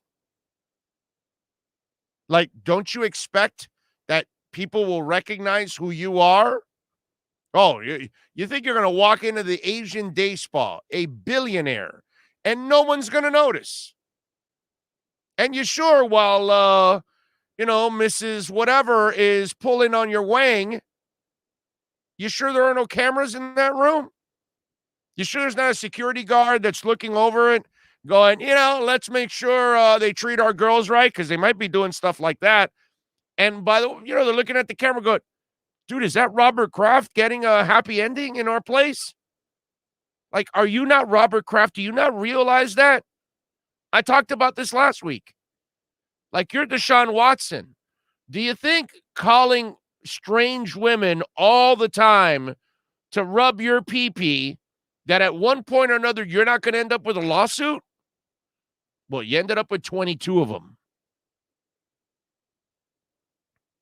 Are we sure that Deshaun Watson doesn't have some serious issues? You know what I'm saying? These are things that I just don't get. So I'm not this guy that wants you to trade for Deshaun Watson, because I don't know what the hell you're trading for. I know the guy can play football, but I don't know what the guy's going to do off the football field. Because clearly, when it comes to common sense, that dude has zero common sense. So how do you trade for a Deshaun Watson that has zero common sense? How do you give up all those picks for a Deshaun Watson who was charged with some sexual deviance? Because I don't know if it's criminal or not. None of us really know. Maybe all these women were willing participants, or maybe some of them weren't. That's the screwed up part about all of this. Because people that are assaulted all the time, a lot of them, they stay quiet. They never say anything. They don't want to relive it. They don't want to be embarrassed. This happens to children and women all the time. I would imagine it's happened to a couple of men too, or maybe boys. There are people all over this world that are sexually assaulted, and they never say anything, and they live with it. They walk around with that demon inside of them, and they never talk to anybody about it. They never let it out. They never ever share it, because it's so embarrassing to them, because it's so hurtful for them, because they feel they did something wrong to allow it to happen. There's all kinds of guilty feelings in there, which there shouldn't be 1 ounce of guilty feeling in it. But a person that is sexually assaulted a lot of times lives in a personal hell. So we don't know if any of these 22 women are in some kind of personal hell. And by the way, fans, media, Miami Dolphins, myself, you out there, do we know that it's only 22? Do we know that there aren't more? You can't say no, right? You can't say, oh, no, there's no more. We don't know. It started with 1, and then 2, and then 5, and then 10, and now it's 22, and who knows if there aren't more. Some people may not have the guts to come forward and actually talk about it. These women have the guts to talk about it.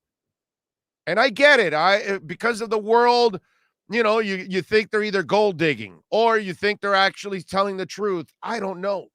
None of us really know. I know this, that woman that was emotional, that one that did talk, she was pretty convincing. Are you trading for that? Are you trusting that? That's the question I have. That's the question I have for all of you out there. Put yourself in any team's position, not just the Dolphins. How in the hell do you trust Deshaun Watson to have common sense off the field? It's incredible because Deshaun Watson's accomplished guy, smart quarterback out on the field, and yet look at this. You look at Robert Kraft. The guy's a billionaire, successful running businesses, and yet he goes to the Asian day spa. What kind of a dumbass are you, bro? You're Robert Kraft. You could easily hire a call girl or two to meet you at a hotel penthouse that you're already there, and you can have security people and everything, vet these women, get their phones, have them sign a release. They're professionals. They get paid for what they do. They do their business. They walk away. It's over. That's it. Nobody gets hurt. Nobody finds out. Nothing. You get away with it scot clean. And nobody ever finds out at the Asian Day Spa, which they did have the video on you. No video either. These are things that it's like, wow, dude, like common sense. And you're a billionaire. So what's it cost you to rent out a penthouse? Rent out the whole freaking floor. Have your security people stay at the elevators and the thing. And those security people, they also are signing confidentiality agreements. Nobody finds out, dude. So it cost you a few $1,000. What's a few thousand to him? So you got your wanker off. You paid 10, 15, 20 grand. Who cares, bro? That's like $1 for you or me. 10, 20 grand for Robert Kraft. Dude, you got a private plane, right? A big old plane. Man, bring one on to the plane. Go up on 35,000 feet. Have all the sex you want. She's a pro. You pay her, you're gone. Hey, and do it in Nevada where it's legal. Fly around a brothel. That's what Kraft, Lamar Odom, and Deshaun Watson need to do. They need to all get on the Patriot plane, fly over Nevada, and just keep getting laid. There you go. Get your socks off right there, baby. Or get your rocks off, not socks. I mean, come on, man. I don't understand how this whole thing, like, it's so simple to people that, this thing will happen. It's ridiculous. Carlos Bosch says, let's talk Cenet and not Watson. Carlos, you can go back to the first hour, bro. The Cenet stuff already happened. Okay? You can rewind, and it's all there. Later on, it'll be all podcasted. We don't repeat content here. You can go to 560 and 790. They'll repeat interviews for you and do all those kind of things because they're lazy. They got 30 minutes of commercials, and they have to repeat segments. I do maybe 3-4 minutes of commercials in an entire hour. And I don't repeat segments. And I don't repeat talk. So no, I'm not trying to be a dick or anything. I'm just telling you the rules of the house. We already talked Cenet, and it's in the first hour, and we talked a lot of Cenet there, and I broke it all down for you. So it'll be podcasted, or you can rewind and watch it live, my brother. I appreciate you. Thank you, sir. Marta says, I don't know if they will say anything. They are quiet, secretive, but this drama is out of control. Rusty says, team agent trying to keep Watson relevant when he's not relevant at this time. They can keep the malcontent pervert. Dolphins rolling with Tua. This Deshaun Watson saga is messy in all aspects. Trading from him could ruin Tua's confidence and could set us back another 10 years if he faces jail time. I'd rather trade for Aaron Rodgers. That's what Horn Dog says. I completely understand, and I don't think they're going to end up trading for either guy. I think this is another story that has no weight right now. I've already explained it. You can go back and rewind if you didn't catch it, but I explained it thoroughly here at the top of this past hour. At the back end of the 6 o'clock hour, I talked a lot about Deshaun Watson. I gave you guys a lot of things to talk about and to think about. Let's see. Mario Rossetti says, you mean he had a girl? He has a girlfriend? Oh, you mean he has girlfriends? Yeah, apparently. Yeah, right. No, but he does have one girlfriend. Really pretty girl, by the way. She's like an IG model. Telling you, man, like if that's your girlfriend, you don't need to go shopping in anywhere else. Okay? She's the Walmart. She's got everything. Let's see. What else do we have here? I really like Cenet. Did he do enough to take Brissett's job? There's something with that kid. Yeah, that's all addressed, my brother. I never wanted Tua. I always wanted Herbert, but I open up to Tua. He is our leader. He is our QB that will lead us to the promised land. F. Watson. It's interesting how I see more of people saying I want Tua than Watson, when months ago it was more about make the move. And I don't know what it is. I don't know if it's because you like what you've seen from Tua. Is it that you're more disturbed by everything that's developed with Watson? Like, in a way, I got to compare it a little bit to the Avante Williams situation. I'm not a fan of what the University of Miami did. Now, I understand, dude. If you don't give them a chance, then one of your competitors in the ACC probably will, or somebody in the SEC is going to come knocking on the kid's door. Some Division I school will do it. So then you almost feel compelled to actually do it yourself, right? But I'm not a fan of somebody that was involved in some kind of a domestic violence issue. And I know that University of Miami sent out a statement on Avante Williams' situation. And I'm going to read it for you here, because my whole thing when it comes to this Avante Williams situation, I just think it sends a terrible message from your program that you're going to forgive almost anything. And the fact that you're going to say, with the state of Florida dropping criminal charges against Avante Williams, the University of Miami Department of Athletics has decided to reinstate him to the football program. Despite the charges being dropped, we take all allegations of domestic violence very seriously. Well, then why bring him back? Because you really don't know what went on, right? You can't be convinced that it didn't happen. There's plenty of proof that it did happen. And he goes, therefore, the student athlete will need to reach specific benchmarks in the area of education, mentorship, and personal development in order to return to competition and remain as a member of the football team. Now, remember, they originally charged him with 3 counts of aggravated battery on a pregnant woman, which is a felony. Prosecutors closed the case after the woman, his former girlfriend, who's 31 weeks pregnant during the incident, said she wouldn't press charges now. The victim stated that she's not a victim and does not feel the defendant will harm her or her unborn child.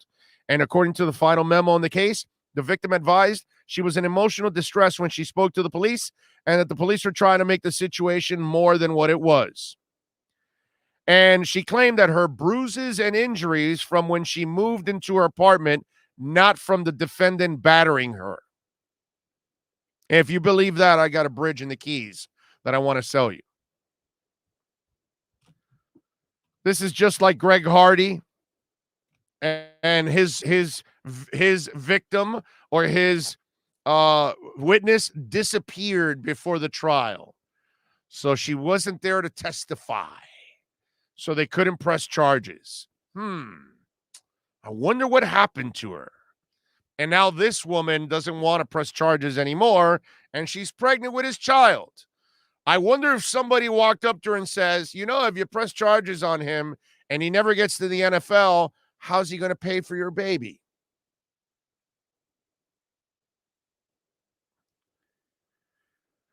It's a terrible look. And my point is, you trade for Watson, it's a terrible look. You're trading what possibly could be a franchise quarterback in Tua and a franchise human being in Tua. He's never going to be calling strange women on IG to get his willy wanked. Okay? You're not going to get the DUI call at 2 a.m. Hey, coach, I got arrested. Not going to happen. You're not going to get a guy that batters his girlfriend or wife. All those things that happen to different NFL players over the years, none of it will happen to Tua. You will get an outstanding human being that leads your team, that sets a great example, and can play the damn game. So why would you want to, after everything you've been through, you're developing the kid, he's looking good, now you're going to disrupt the entire cart by bringing this guy in and all the problems that come with it?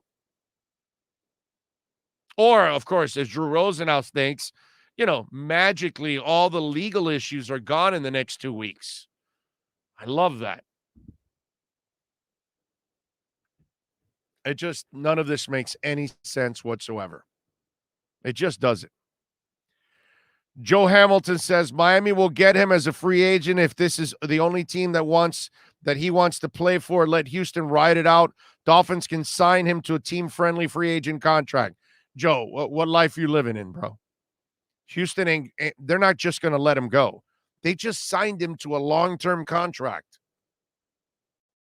And that's the other thing. He's got a difficult contract to trade. It's not that simple either. It's not like Miami's paying their quarterback. They're not. They don't have to pay the quarterback for another 3 years.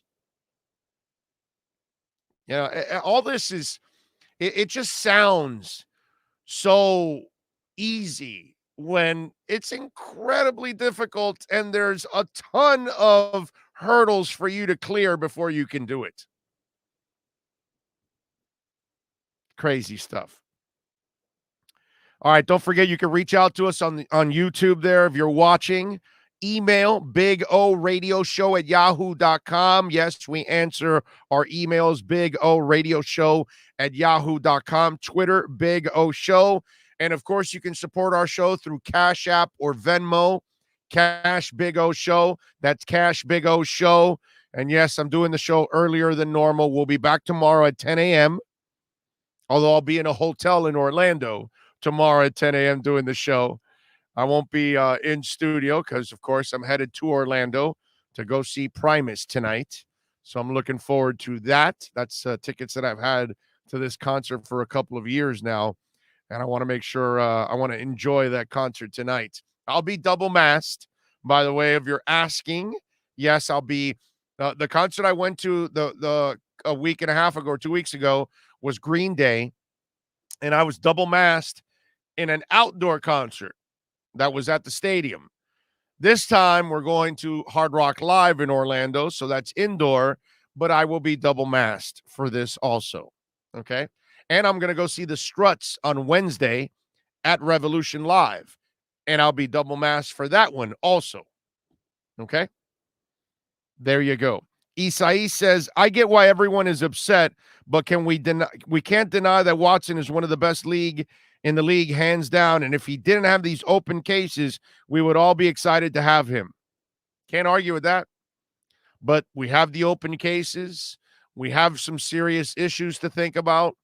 You have to worry about what kind of human being this is. Okay? That clean-cut type of image that he had is gone. Now you got to worry, is this guy a sexual predator? Because you don't know. Is he just a horny bastard, or is he a sexual predator? That's the question you have to ask yourself. Too Extreme says, morning, Big O. The rumors are not true. Chris Greer and Flores have come too far and have made too many good decisions to only throw it all away and make a franchise-damning one in Watson. Never know. Wooback says, hope Tua and his camp is asking for a trade, Big O. Miami don't deserve this kid. See, here's the problem, Wooback, with that. Who the hell says Miami's doing this? You're part of the problem, dude. You're assuming that Chris Greer and Brian Flores are part of this. You're just as bad as everybody else. And like I said earlier, think about the way these guys have carried themselves from day one. They don't talk to anybody. Charles Robinson, who I know very well, doesn't have any access to Chris Greer or Flo. Neither does Salguero. Neither does Barry Jackson. Neither does Omar Kelly. Neither does Joe Shad. Neither does Alan Poupar. Neither does Adam Beasley. None of these guys on the beat have any access to Chris Greer or Brian Flores. They don't talk to them. They don't talk to Schefter. They don't talk to Ian Rappaport.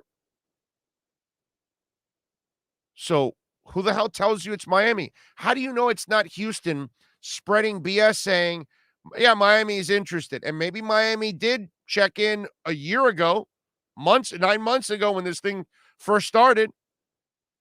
Maybe they did inquire. Hey, by the way, are you guys training Watson? What do you want? Just inquire. Find out. Maybe that was the only time. And yet Houston saying, you never know. Miami's checked in, but they don't tell you when. Or maybe it's Watson's agent spreading this to the reporters and the writers. How do you know?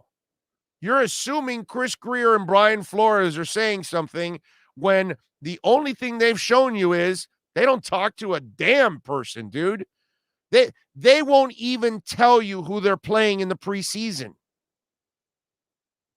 But yet they're going to be leaking out that they're interested in Watson. Come on, man. Think for yourselves sometimes. This would be a disaster, George Lyon says. Plays like a running back. Injuries are in the future. That he runs around. He has gotten injured a couple times. Estafin says, see, Dola, you're not Deshaun Watson. You don't know that. Oh, I don't know what he said. Mr. 305 says, for him to come to Miami would make matters worse, especially we have beautiful women in Miami. Maybe that's why he wants to come here. He thinks we have better massage therapists. Clarence says, Big O, have you talked about last night's spectacle between Paul and Woodley? I have not. Let me talk a little bit about that yesterday, and I'll get back to the Dolphins in a second. I did stay up, as these bags are proof. These bags are permanent. They're like my luggage that I walk around with all the time. I watched the Paul Woodley fight yesterday, and I got to tell you, it was a joke. Right? Woodley did not look like a boxer whatsoever, dude. He looked like a dude that was, at least I give Paul credit that he had some boxer characteristics in it. He did win the fight. And Woodley had every chance to win that fight. But Paul connected on more punches. Now, Woodley did connect on some really nice ones. But he never followed up enough with it. He never did enough. And then for him to complain about thinking that he won the fight, I mean, I thought that was just absolutely ridiculous. And what, a rematch, right? Look, Paul is a guy that is a PR machine. And I give him credit, dude. He's got a following. He's been able to create buzz. He's got great sponsors. I mean, in the weigh-in, he had that Cane company with that sells chicken and all that stuff. Raising Cane. I mean, the dude is raking in the money, and people paid for that fight yesterday, all that stuff. It's crazy. It's crazy. It really is. I mean, luckily, I was able to find it on social media, and I was able to watch it. But I got to tell you, I give him credit. I give him credit because he's been able to make this something. Now, is he a real fighter? Hell no. The day he fights a real boxer, a boxer will kill him, will annihilate him, will make him look completely silly. Now, he has been marvelous in picking out the right tomato cans to take out. And Woodley was perfect because Woodley did not have los cojones to go out there all out. And why? Because he never trained properly. He never looked like a real boxer. He looked like a flailing puncher, which is what he was. He looked like you and me, flat-footed, did not look like he could actually box at all. Looked like what he was, an MMA fighter that's a striker. That's it. Nothing more, nothing less. What can I tell you? You know, but I give him credit. The dude's raking in the cash. He's got Barstool involved, all of that. But do I have any respect for the YouTuber as a boxer? No, he's not a boxer. He's trying. I'll give him credit. He's trying, but he's not a boxer. But he can continue this farce and continue picking another tomato can and another MMA fighter that can't box so he can, you know, hang out with him there and steal some money. That's it. But this is the show. This is what you got going on. And what's it called? Woodley's an embarrassment. The way he ended his UFC career and then to do this, where he had an opportunity, shame on him, man. Shame on him, to be quite honest. You should have taken this a little more serious, and you should have actually trained and maybe learned actually how to really box. And you kind of look like a fool out there. And you allowed a YouTuber to bring you out there and embarrass you. It's a shame. He is getting all these MMA fighters, and let's see who's the next sucker to get embarrassed, and let's see what's the next tomato can that he picks. He won't pick a boxer. He's not going to pick a real boxer because a real boxer will pick him apart. Just like Mayweather. Mayweather could have absolutely killed that kid, and he didn't. But he could have finished him out if he really wanted to. But at this age, he just wanted to cash in. And he boxed enough to just teach him a lesson. That's about it. But the day that this kid gets into a ring with a boxer, it's over. It's done. It'll never he'll end up on the floor like Nate Robinson. And you can tell he was sucking wind in those final rounds. But of course, Tyrone Woodley was just not smart enough or trained enough to actually take advantage of the situation. But I got to give the kid credit, man. He's got game to bring in cash, and he's raking in that money. Oh, in your opinion, as a boxing fan, do you think Manny Pacquiao does one more fight, or he retires completely from boxing? Anthony, I wish Pacquiao would just get the hell out. Who wants to see that guy fight? Did you watch him fight in the last one? I saw the lowlights of it. I wouldn't watch the fight. It's embarrassing. And when he says, oh, I was trying to move, but my feet wouldn't move. You're 42, you idiot. You got a ton of mileage on you. Get the hell out, bro. Just go back to politics and try to help the Philippines and shut the hell up. Get lost. That's what I would say. Oh, I think the next fight for Jake Paul would be against Patricky Pitbull. Dude, I have no idea who he's going to fight. He might fight you next. I have no idea, bro. And I really don't care because it's just nothing. But I watched it because I do this thing for a living, and I knew people were going to ask me about it. So I got to have some kind of an opinion so I can watch it. I'm actually a host that actually watches sporting events. I don't live off my producers and have them do all the work for me. You know what I'm saying? Counter. Let's see, what else do we have here on the board to ask? I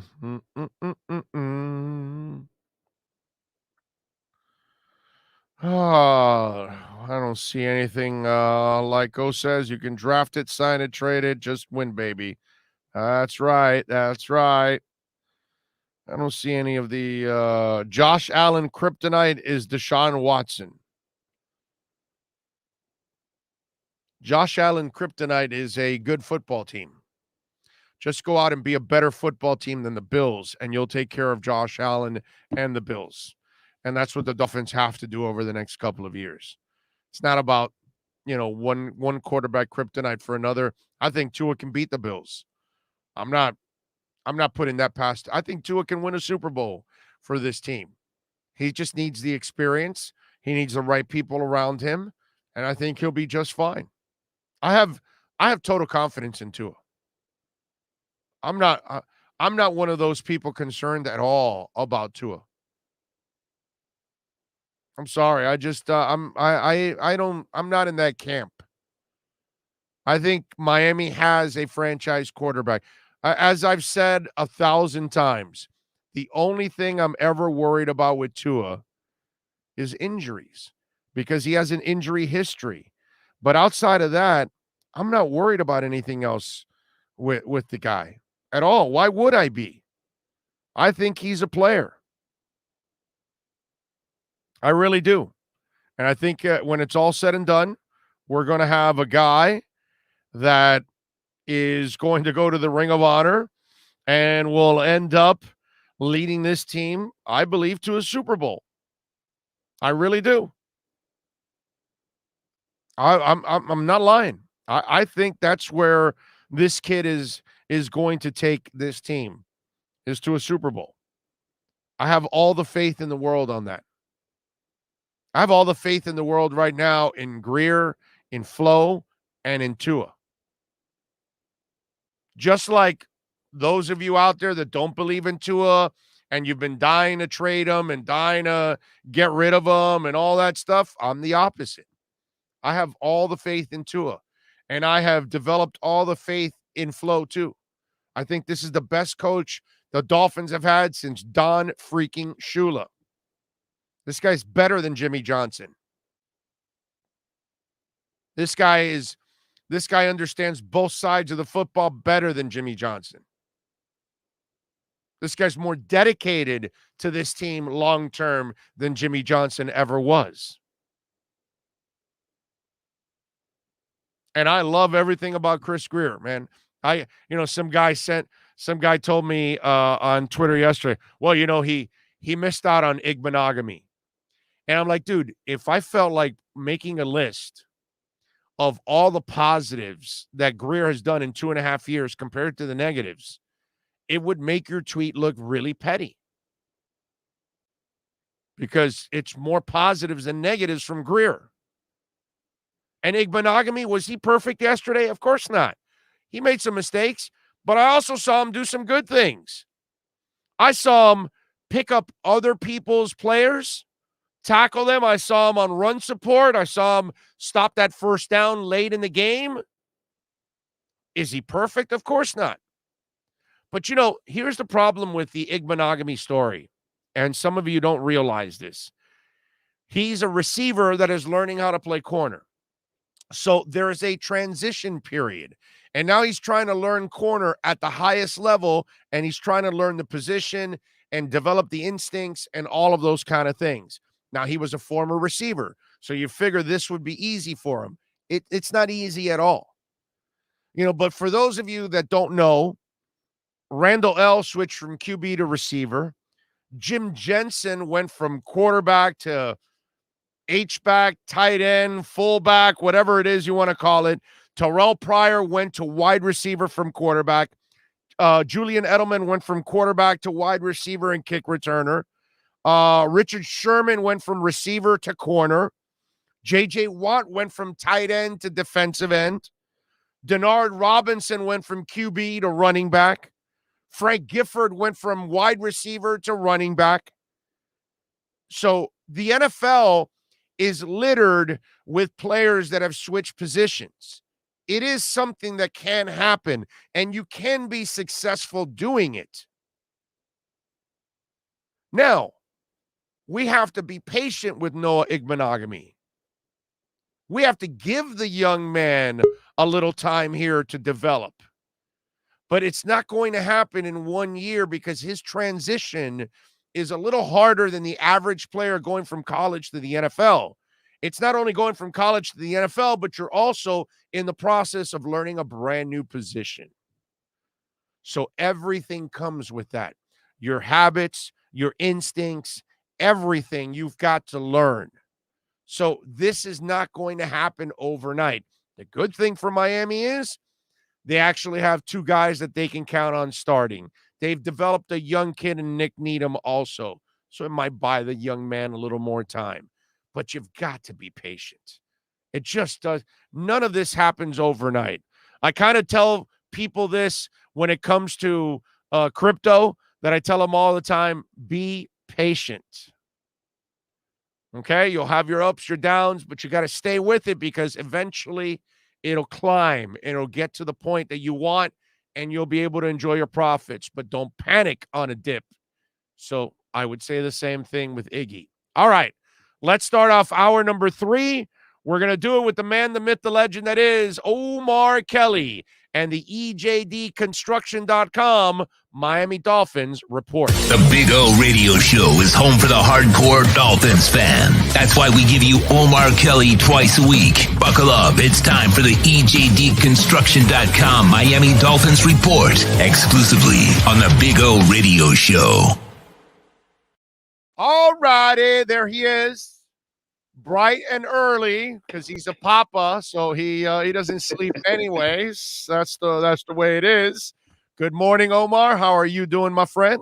She was in my bed this morning at 3:30.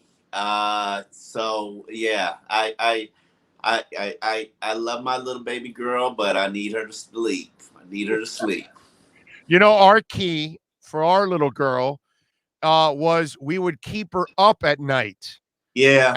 As late as possible, and then have her sleep, and she would sleep all night, dude. It was freaking awesome. But now my daughter is a night owl.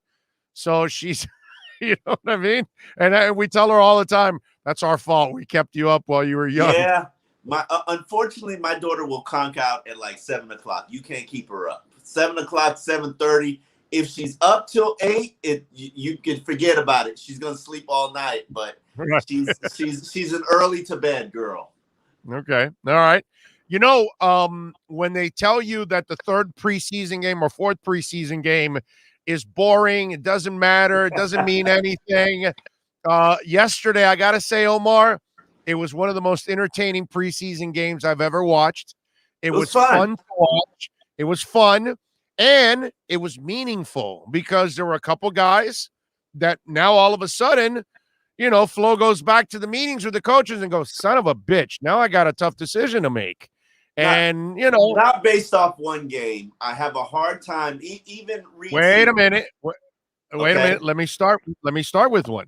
Kirk Merritt is not one game. Kirk Merritt has had a terrific camp, and you gave him center stage yesterday.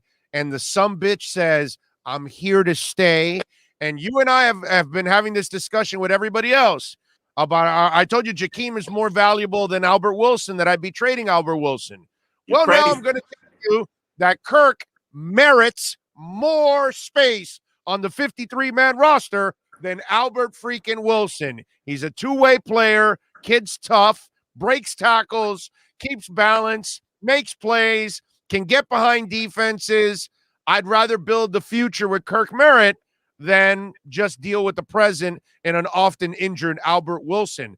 That's where I'm saying that's a meaningful decision right now. And Flo has a lot to think about between those guys. I disagree with you significantly from this standpoint, and I'm impressed with Kirk Merritt. I think 2 weeks ago I said, hey, the toughest decision and the toughest cut is Kirk Merritt, but I just can't find space for him. They're about I produced another 53-man roster, and there are about 6 guys on it that are 6 guys off it.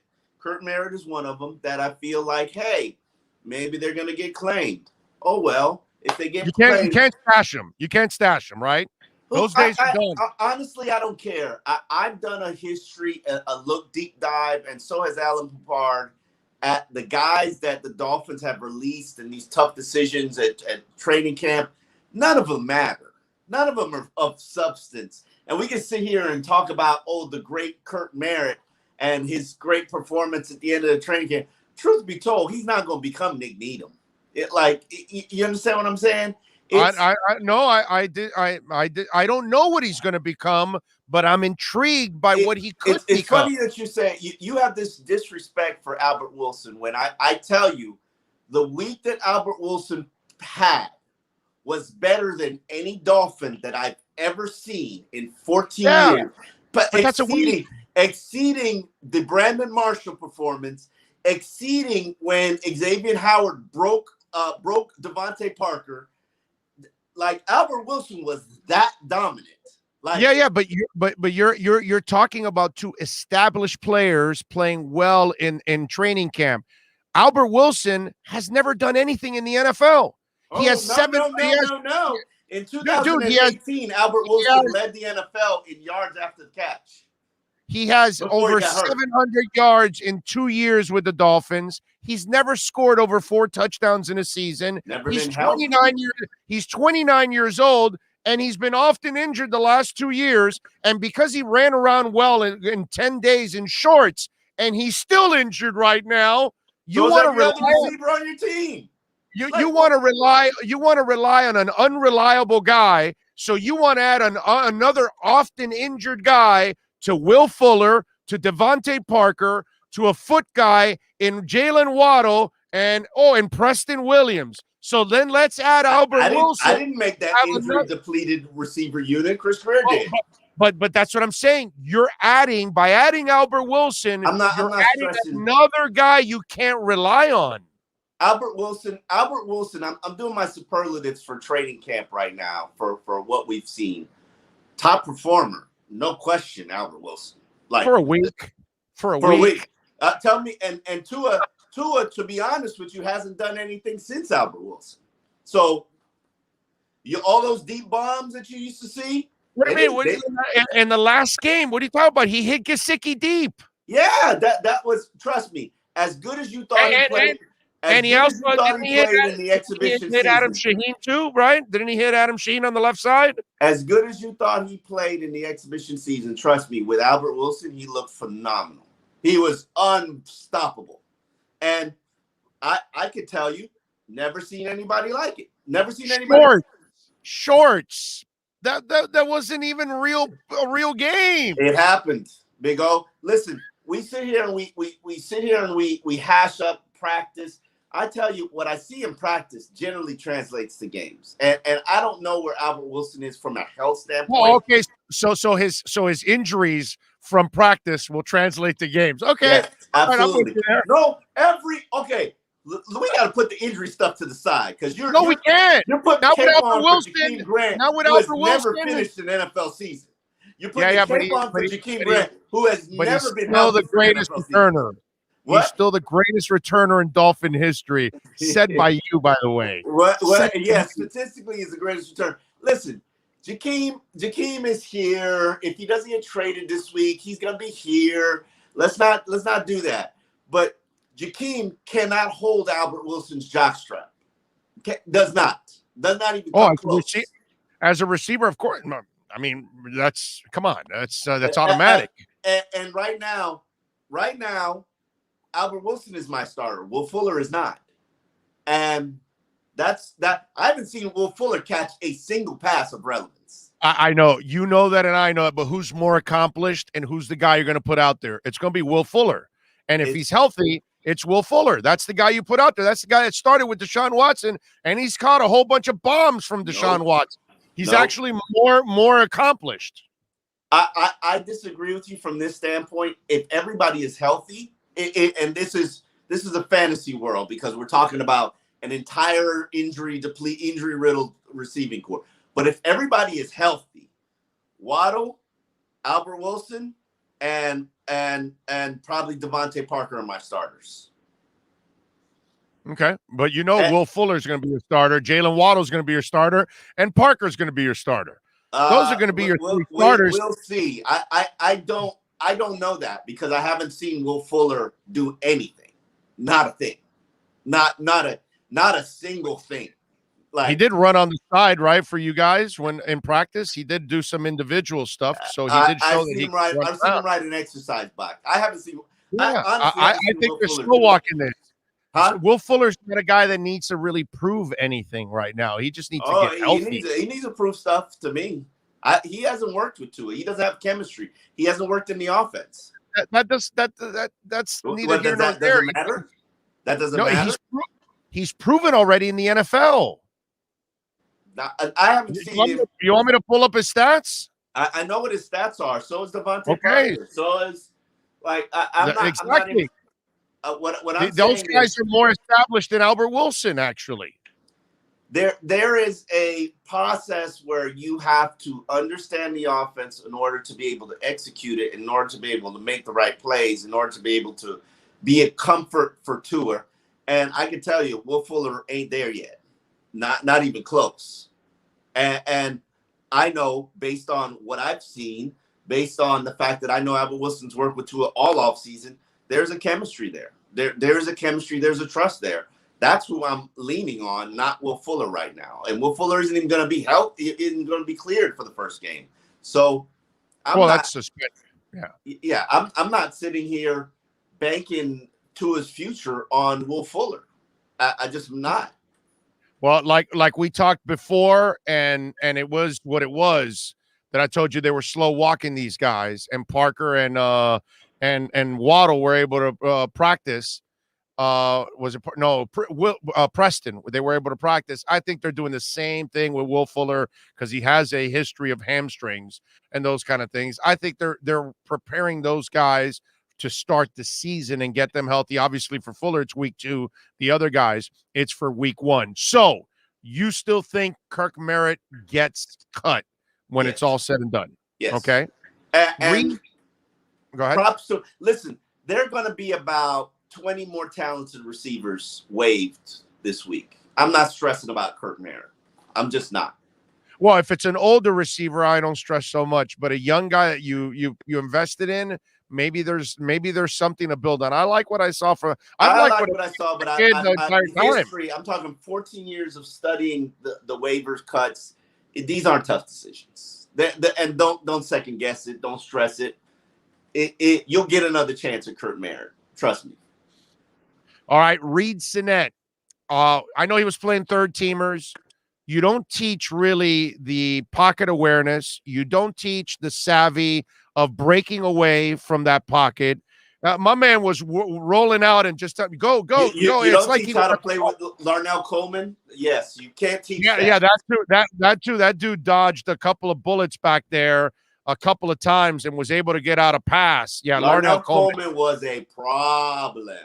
Yeah, he was. If he makes the 53-man roster, I would lose a lot of respect for these coaches. No shot. He's the practice squad guy, and he'll comfortably land on the practice squad. I feel comfortable with him on practice squad. Yeah, you got to try to work with the kid on the practice squad for a little. That guy was beating like a drum all game. No.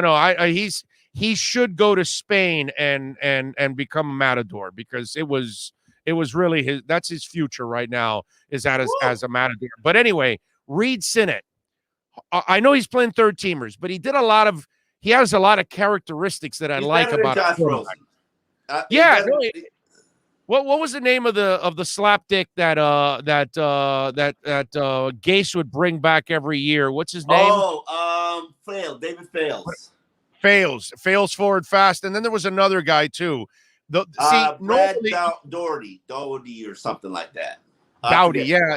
No, but there was another kid that he actually had. He just retired. But anyway, he had him with the Jets. He had him with the Jets last year. I forgot the kid's name. David Fales. Yeah, David Fales. It was Fales forward fast? Yeah. Okay. All right. So, and I like normally you see those kind of guys, but this kid showed me a little some, but now they don't keep 3 quarterbacks, Omar. So did this kid earn himself a spot somewhere else? Is that what you're seeing now? No. He's another guy that's going to develop on the practice squad. And truth be told, if somebody else claims him, go sign yourself another practice squad player, quarterback. You got 2 very capable quarterbacks in Tua, and maybe a third. You'll be fine. So I'm not stressing about Reed Cenet. I think he was encouraging to see him. I like the growth that he's shown, and as I said earlier, he's better than Josh Rosen. I said that throughout all the camp. He's and that's the thing. People. I just tweeted this out earlier. People get all obsessed about draft picks and first round draft picks, and we need 3. We need our 3 first round draft picks. How we could possibly give up our 3 first round draft picks? Man, first round draft picks: Austin Jackson, Christian Wilkins, and Noah Igbenogany. First round draft picks. None of them are even as good as Andrew Van Ginkel or Nick Needle. Like, calm down. Like but that's why you got to be good at drafting, because sometimes you'll hit on a first, but if you don't, make sure you hit on your 3rd or your 5th or your 7th, or find a street free agent to help you out, like a Seiler or Sealer or whatever it is. That kid's been a steal. First round draft picks don't guarantee anything, and while I like what I've seen from some of these players that the Dolphins have selected early in the draft. Like, bro, let's not act like any of them aren't replaceable. Even Jalen Phillips, talented kid, promising player, but there's no guarantee he's going to be a star. Like, if you have the opportunity to go get a star, and Watson is a little bit more complicated because he's got a little bit more baggage. We'll get to that. If you have an opportunity to trade 3 first round draft picks for a star, go do it. All right. So before I get to the Watson stuff, because obviously that's going to dominate, I want to get into some of the stuff that went on yesterday. Dokes. We saw Patrick Laird 3 rushes, -1 yard, but he was good but he was good at doing what he always does, which was catching passes. Special teams. Don't forget special teams. And special teams. So if somebody wants to claim Jared Dokes, go for it. I'm not sweating it. Okay, so the only reason I brought him up, because I don't think he'll make it either. I'm with you there. But the only reason I wanted to bring it up, because he's a bigger back, short yardage stuff. I know that they brought Brown in, so that's kind of, they want him doing that kind of stuff. If you want to have a debate about keeping Dokes over Brown, I'll have that debate with you, because I can have that debate. But so you want him over Brown, not Laird? No, okay. I think he's practice squad. I don't worry about my practice squad guys. If somebody want to claim him or want to offer him more money on practice squad, go for it. Dokes is a practice squad talent. Like, let's stop stressing about practice squad talent. Like, trust me, it's not gonna make a difference. It's not gonna equate to one win over another. Like, him and got a lot of respect for Kirk Merritt. Kirk Merritt has really impressed me. He's gotten the call up. He was a favorite target of the 3rd team. But let's be real about it. Kirk Merritt isn't on Isaiah Ford's level. Isaiah Ford is still unemployed right now. Like, let's put it in perspective. I think Kirk Merritt has more potential than Isaiah Ford. He probably does have more potential, but who's the better receiver right now? And by the way, Kirk Merritt helps you on special teams too. Okay, that's fair. But if we're gonna ask, if we're just gonna ask the question, who is the better receiver right now that can help this team win games? It's Merritt. Isaiah Ford. Not Merritt, even, bro. He not even. jumps over human beings. What are you talking about? He's jumping over fools to get yardage. Come on. Talented guy. But who's ready to help me win? Isaiah Ford. I like Isaiah as a possession guy. I think Merritt can be a possession guy and can be a guy over the top. Let's not overhype these practice squad talents. And I hope he gets claimed. I really do, because he's done enough. But as I said, there are going to be 20 more polished, accomplished receivers out there. Offer him a high practice squad salary and keep it moving. Anything else you like from the game yesterday? I didn't like that O-line. They didn't use a lot of the guys. There was only Kinley in there, and only Kinley. And I was impressed with a lot of them. I said this, and I'm glad that they've made 2 trades, because I still think they're not done. I would hope that they claim something offensive line wise off the waiver wire, because your line right now, depth wise, is trash. It's trash. There's no other way to describe it. By the way, props to you, because you said last week they should be in a market for a center. And yesterday when they started Skura, I was like, oh, dude, this is like your last moment here on the team. You better perform well or whatever. Bye. And they went and traded for a center on Saturday. Actually, a guy that Godsey has history with him at the Texans. So that's kind of the Manzik kid was in Houston when Godsey was there. So that's the connection. That's what puzzles me about that move. And this is kind of a head scratcher for me. He wasn't expected to make the Ravens roster. And as a vested veteran, he would not have been subjected to the waiver wire. So why are you trading for him?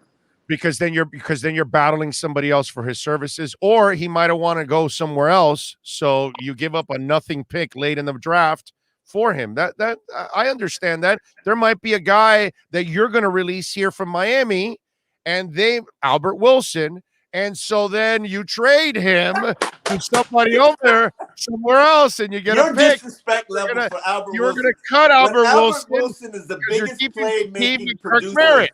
When Albert Wilson is the biggest playmaking producer for the Dolphins offense this year, I want an apology from you. Oh, you'll get one for sure. You'll get one for sure. What I saw cannot be denied. And I didn't expect to see it. So it's practice in shorts. All right, fine. It is what it is, man. You're right. It is practice in shorts. It's practice in shorts. And like some guy goes to me, Big O, I don't usually agree with Omar, but Wilson is more talented and productive when healthy. And I put back to him, exactly, healthy, key word. Guy hasn't been healthy the last year. Nobody in that receiver unit's ever healthy. So don't single him out. But Parker's established. You know what he is, and Wilson has never been that. You know what Will Fuller is, and Wilson has never been that. Fair. You know what Jalen Waddle's going to be, and Wilson has never been that. And Preston Williams has the kind of ability that Albert Wilson never will have, not even in his effing dreams. So those guys are way ahead of him right now in the way you need them. Okay? That's what I mean. All right, so let's get to the Deshaun Watson stuff, because obviously that's what a lot of people are waiting for. Omar, to me, I don't believe any of this. I don't believe any of this. I think this is all media-driven. I think this is all driven by the agent. I think this is all driven by Houston. Every indication that Greer and Flo have shown us, they would not be involved in something like this, getting out this kind of public. And they wouldn't be talking about this. Hold on a second. And I want to follow up with something you tweeted out, because I disagree with you on this. You said Flo had a chance to completely shut this off yesterday, right? And turn it off and say, "Oh, I'm dedicated to Tua. We're not trying to trade Watson," right? That's what you were indicating, correct? They had 24 hours to figure out how to appropriately address this, to make the rumors go away or to end the speculation? They can't do that. And Why I'll tell can't you they? why. Why can't they? I'm going to explain. This is why they're playing chess and the rest of us are playing checkers. Okay? If he tells you, I'm not interested in Watson, we are dedicated to Tua, we have not been involved in those conversations, then 2 years from now, when they're looked up at a rumor with a running back or a defensive end or a corner, and then you ask him about that player and he says, I'm only talking about the players on the roster, you are now going to go back to precedent set and say, hey, when they weren't involved in Watson, you told us you weren't involved in Watson. But now he's going to say, we're only talking about players now, because he has to keep it like that consistently every week, every month, every year, to keep everybody else guessing whether they're in or out of any rumor whatsoever. So he's not going to tell you he's out of this rumor, because then you will nail him a year from now, 2 years from now on another rumor, because if he doesn't tell you he's not involved, then you're going to think he's involved. So the mind game you're trying to play, he played it back your way. Let me put this. I disagree with you, and I can give you a perfect example why I disagree with you. There are exceptions to the rule always. When Flo does not talk about injury, but when Xavier Howard was sitting his ass down during training camp, Flo was like, "Oh, he's got an ankle injury." Flo don't talk about injuries, so there are exceptions to every rule. Okay, but that's player on your roster. Player on your roster. Okay, player on your roster. Big O, if I said right now, Big O, there's a rumor about you cheating on your wife. It's hitting the streets. Everybody's talking about it. They know you took another. Is it Halle Berry? Huh? Is it Halle Berry? Is it Halle Berry? You took another I'm not going to shoot it down. I'm not going to shoot it down. Cuban lady out to La Carreta, and they spotted you. They got you on camera, and it's a guy that looks like you, but it isn't you. Are you just gonna say, you know what? It is what it is. I only talk about my wife. No, but that's a different extreme. And as long as they don't, no. This is them as long as they don't touch me at Asian days, I'm good. This is them stepping out on the quarterback that they claim they're in love with, that they claim that this is my boo. I've done everything for you. You are the center of my life and my world. You are my everything. And we just caught the Dolphins at La Carreta on a date. No, you haven't. Oh, because where have they told you they're interested in Watson? They've been interested in Watson. And Flo. Without a doubt. Maybe initially they showed some. They've been interested in Watson. But right now, they have not done anything publicly to show you that, and they've done everything publicly to show you they're committed to Tua. Everything. When things are not portrayed the way that they want them to be portrayed, whether it's true or not, they have no problems coming out and trying to squash the rumors. They've done it before. What? Xavier Howard. What rumor? That they were shopping him. No. That's a player on their team. Describe to me another rumor they squashed of a player not on their team. Don't. When they weren't trading him and then they traded him. That again, player on their team. Okay, player on their team. Give me an example of a player that they squashed a rumor somewhere else. They have to tell you this, Omar, because this is the same line they'll use when they are interested in a player a year from now, 2 years from now, because they're not going to give it away. The bottom line is they had 24 hours to figure out how to address and how to stop the NFL from speculating. And yes, I do agree with you. This is probably agent-driven or Houston-driven. And understand. Here's where I have put this in terms of what I think and believe right now. I believe that their standing offer to Houston is that probably was made a while ago, and maybe Houston double checked, hey, that's still the offer? And they probably said, yeah, that's still the offer. I think that that's the best offer that Houston has got on the table right now. And I think that's probably the one team that Deshaun Watson probably still wants to be with, and the offer matches. But I think that they put it out there to try to drive up the price and get somebody to make an offer better than Miami. But what? Okay, but here's my problem with all of this, because this sounds so freaking stupid. it's all of this. Stupid. What picks are you going to give to a guy that's got 22 freaking what's it called, accusations on him, civil lawsuits on him, and there's a criminal investigation going on. Yesterday Drew Rosenhaus was on channel, said, well, if they can clear the legal hurdles in the next 2 weeks, I mean, get your head out of your ass. That's just money, right? Yeah, but who the hell expects these legal hurdles to be done in 2 weeks, Omar? Think about that. I don't know. There is no way. This is not.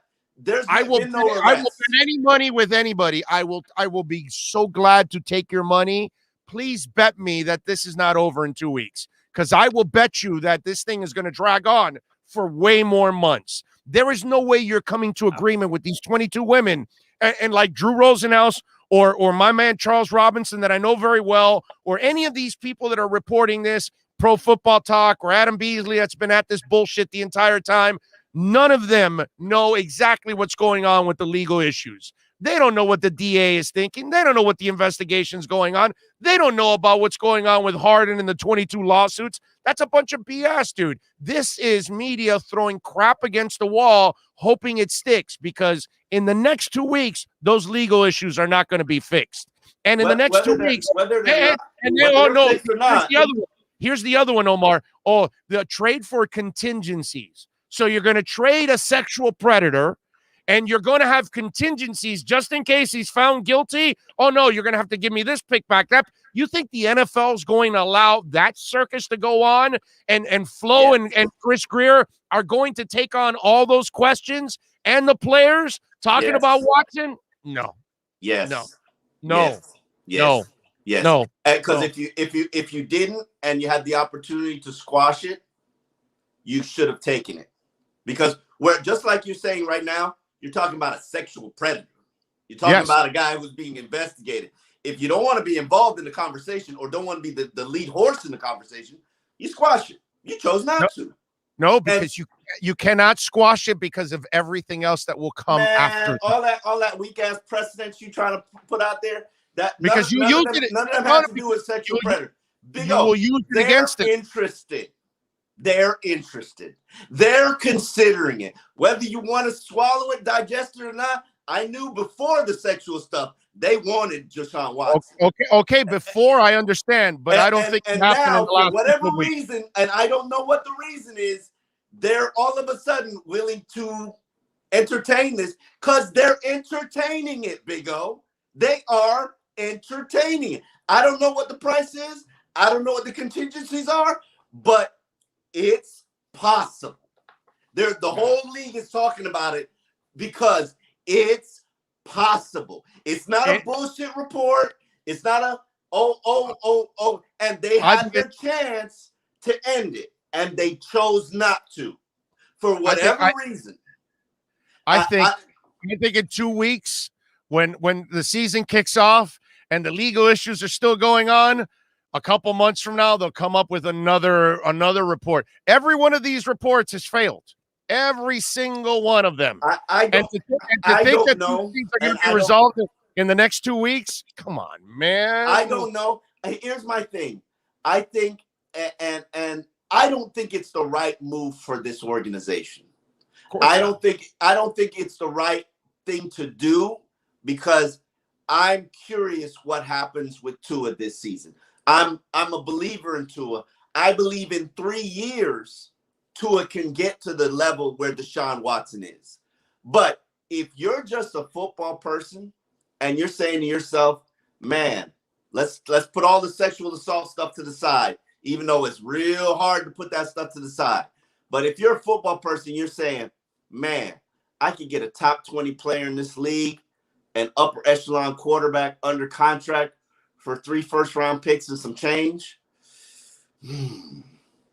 That's a I totally understand that part. I'm not arguing that. And whether or not you had your investigative team look into it, whether or not you had Donna Ponte, who's in the NFL office, tell you some stuff on the side, or Donna Ponte's involved in this. So I don't know, and I can't answer these questions to you, but I can tell you this: they know what's out there. They know what the league is talking about. They chose not to address it. Don't talk about no weak ass precedents, because listen, this is the word that you said. I'm just telling you the way they think. You are now alienating a large portion of your fan base by telling them, "Hey, we're interested in a sexual predator." No. They have never. No, see, you're putting words in their mouths. They have never said that. No. They were asked about Tua yesterday, and he told, "Hey, we love Tua. We're committed to Tua." They've told you that. They've said it over and over again. They've done everything. They got Charlie Fry for him. They got Jalen Waddle for him. Did. Okay. So, hey, by the way, you could turn around and tell me they got Will Fuller for Watson. Yeah, listen, I cannot predict what's going to happen. I can tell you right now, they are setting themselves up to go either way, and they're not trying to turn off Deshaun Watson. They have left the door open. They've had conversations with Houston, and this is what nobody has told me this, but this is the way I feel right now, based on what the information that I have. I feel like their standing offer to Houston is the best offer Houston has, and it might be the only offer they have, dude. I mean, really, let's be honest. And at this point in time, I don't believe there's an offer on the table. I think this is Houston bullshitting that Miami's shown interest. And just bullshitting, think about it. They've got established relationships with Nick Caserio, and if they were being used for, and they have allowed themselves to be used by a number of agents and a number of teams. So this is not being beyond them. But if they were being used, and the Dolphins don't mind being used, they actually like being used. Do you think that they would allow themselves to be used with a guy who's tied to being a sexual predator? Do you think that that's a good look? No, it's not. It's not a good look. But at no point have the Dolphins tied themselves to it. At no point. It's only the media doing it. It's only fans doing it. Miami has never said anything about Watson. They are not one damn thing. They are. They can't talk. They can't. Well. Of course they can't. Of course, well, they can't because it's tampering. Yes, obviously they can't because it's tampering. But you could have pointed it out. We're committed to our quarterback. This is Tua's our future. You could have put it out. You chose not to.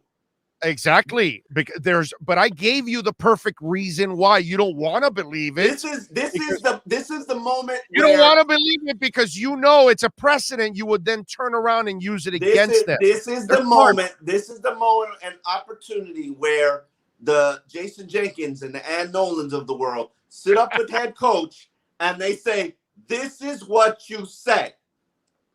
No matter what you think, this is what you say."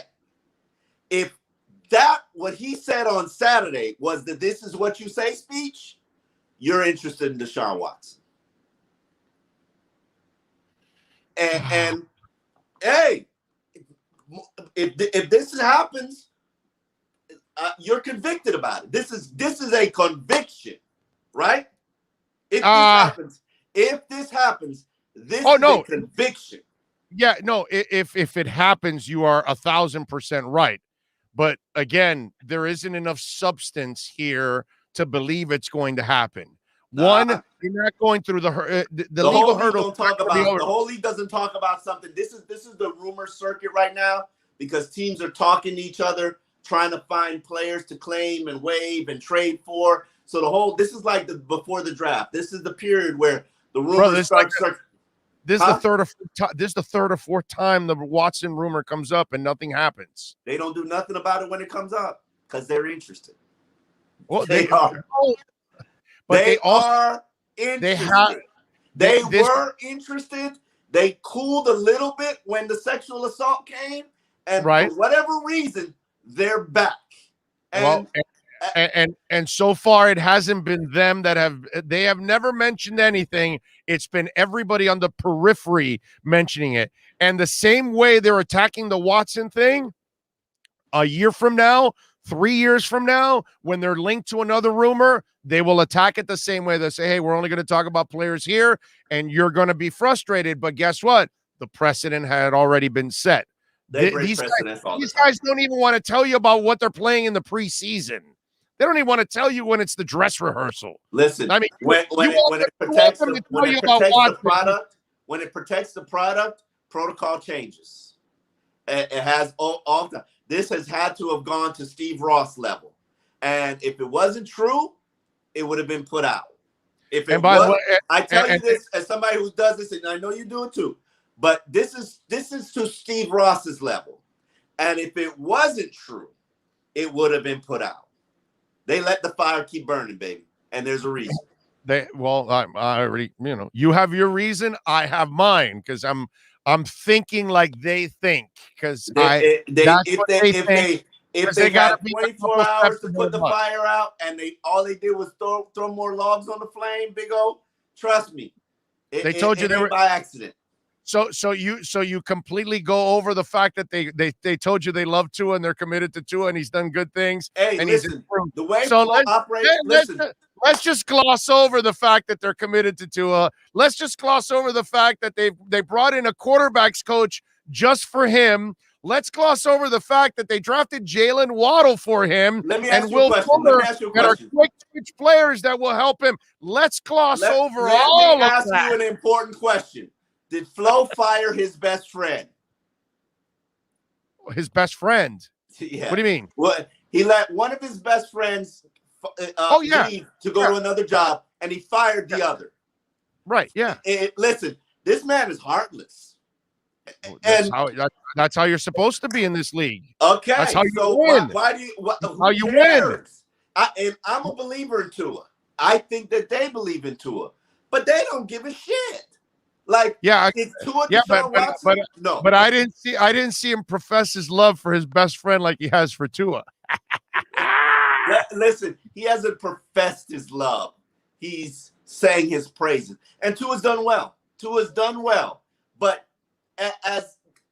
this is I don't think it's a good idea. But if it was done, it fast forwards your organization 2 to 3 years. Probably not. I think you're a championship contender right away with him. Actually, I seriously believe that. Hey man, if Ross is getting a little bit older. Watson has the experience that Tua doesn't, bro. Watson, you just said it yourself. It's going to take Tua a couple years, but he can be Watson. But Watson's already Watson, dude. And I hate to say this because I'm feeding this whole bullshit. But he's already got Will Fuller. It's not like he has to learn Will Fuller. He just has to kind of learn a whole new offense, which doesn't happen overnight. This is crazy. And if you were going to do this, you don't do this 2 weeks before the season starts. Let's not pretend like that offer that Houston's mulling hasn't been there since before the draft. I'm like, what the fuck is Houston doing? Yeah, but I see. Here's the thing. Also, I almost feel like whatever offer they made months ago, it was probably a low-balling offer, and that's probably all they have right now to kind of start. And I don't think they have any offers right now. To be honest with you, you know why? There's no way anybody in the league, including the Dolphins, are going to offer anything with all these legal issues. They might have been talking before the legal issues. Maybe. Here's the thing you have to also understand here. It makes no sense for 31 teams to pick up the phone and start negotiating something you cannot negotiate, because you cannot negotiate through legalities. There's no way. Like with Drew Rosenhaus, you got to protect the picks and contingencies. What kind of stupid ass shit is that? No one in the NFL is going to do that. Yeah. What are you going to do? Well, if he gets arrested, you need to give me back this first and this second rounder, and I'll give you back a fifth and a seventh rounder. Oh, if he gets arrested, you know what? We're going to give you him back, and you're going to give us Tua back, and we'll go back to our merry ways. Happens all the time. But here's there's no such thing as contingencies like this. Absolutely. Ever. I guarantee you there's No. It's only injuries. not arrest, not legal issues. Contingencies only happen It's the if you contingencies make a on him making the roster playing or time. being here for. They're always contingencies. But let's put this aside. The NFL has not touched Deshaun Watson. Why?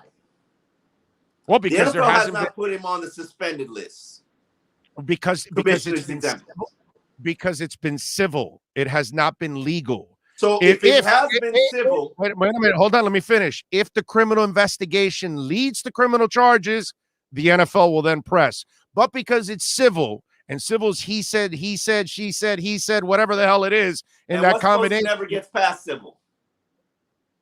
Gets past civil. Once it's cleared, then I think the doors are open for everybody. But right now, it would be incredibly irresponsible to talk about any kind of compensation. You're wasting your time because you might come up with a deal, but then if he's found guilty, you wasted all your time talking about that at this point in time. So it doesn't make any sense right now for anybody to be negotiating with a guy that it could still lead to criminal charges because there's a criminal investigation going on. If there was enough substance for a criminal investigation, charges would have been made already. But in my opinion, we don't know that. You've been investigating this for months now. Trust me. By the way, how do you know there aren't more women? How do you know there isn't another one that comes forward? More than 22 masseuse? Yes. He's been doing it for years, bro. This is a horny bastard. Listen, how do you know there isn't somebody else? I'm a big believer. Not that I think there's a problem. A professional athlete does not need 22 masseuses. Like, it's not even debatable. Have you seen his girlfriend? No. Like, you haven't? Hopefully, seriously. Hopefully, she goes to masseuse school. No. I'm totally serious now. Have you seen his girlfriend? No. She's a 13. From 1 to 10. Okay. She's a 13. Okay. She's a smoke show. Like, I don't even know how you're worried. I mean, I only need her to rub my thing. That's it. I don't need anybody else. I don't get it. Seriously. Hey, there's a whole segment of porn about massages. And so I guess so. To each his own. But I want the legal process to play itself out. I do. Of course. But if you could get him for a deal before the legal process plays itself out, hey. Yeah. Do your thing. You trust Chris Greer. You believe in Chris Greer. You have a higher level of opinion of Chris Greer than I do. If Chris Greer makes this happen, more power to him. But you got to deal with the consequences and ramifications that come with it. Steve Ross is probably desperate. He's going through a divorce. There's a lot of circumstances and things in his life. Maybe he said, "Fuck it." Who knows?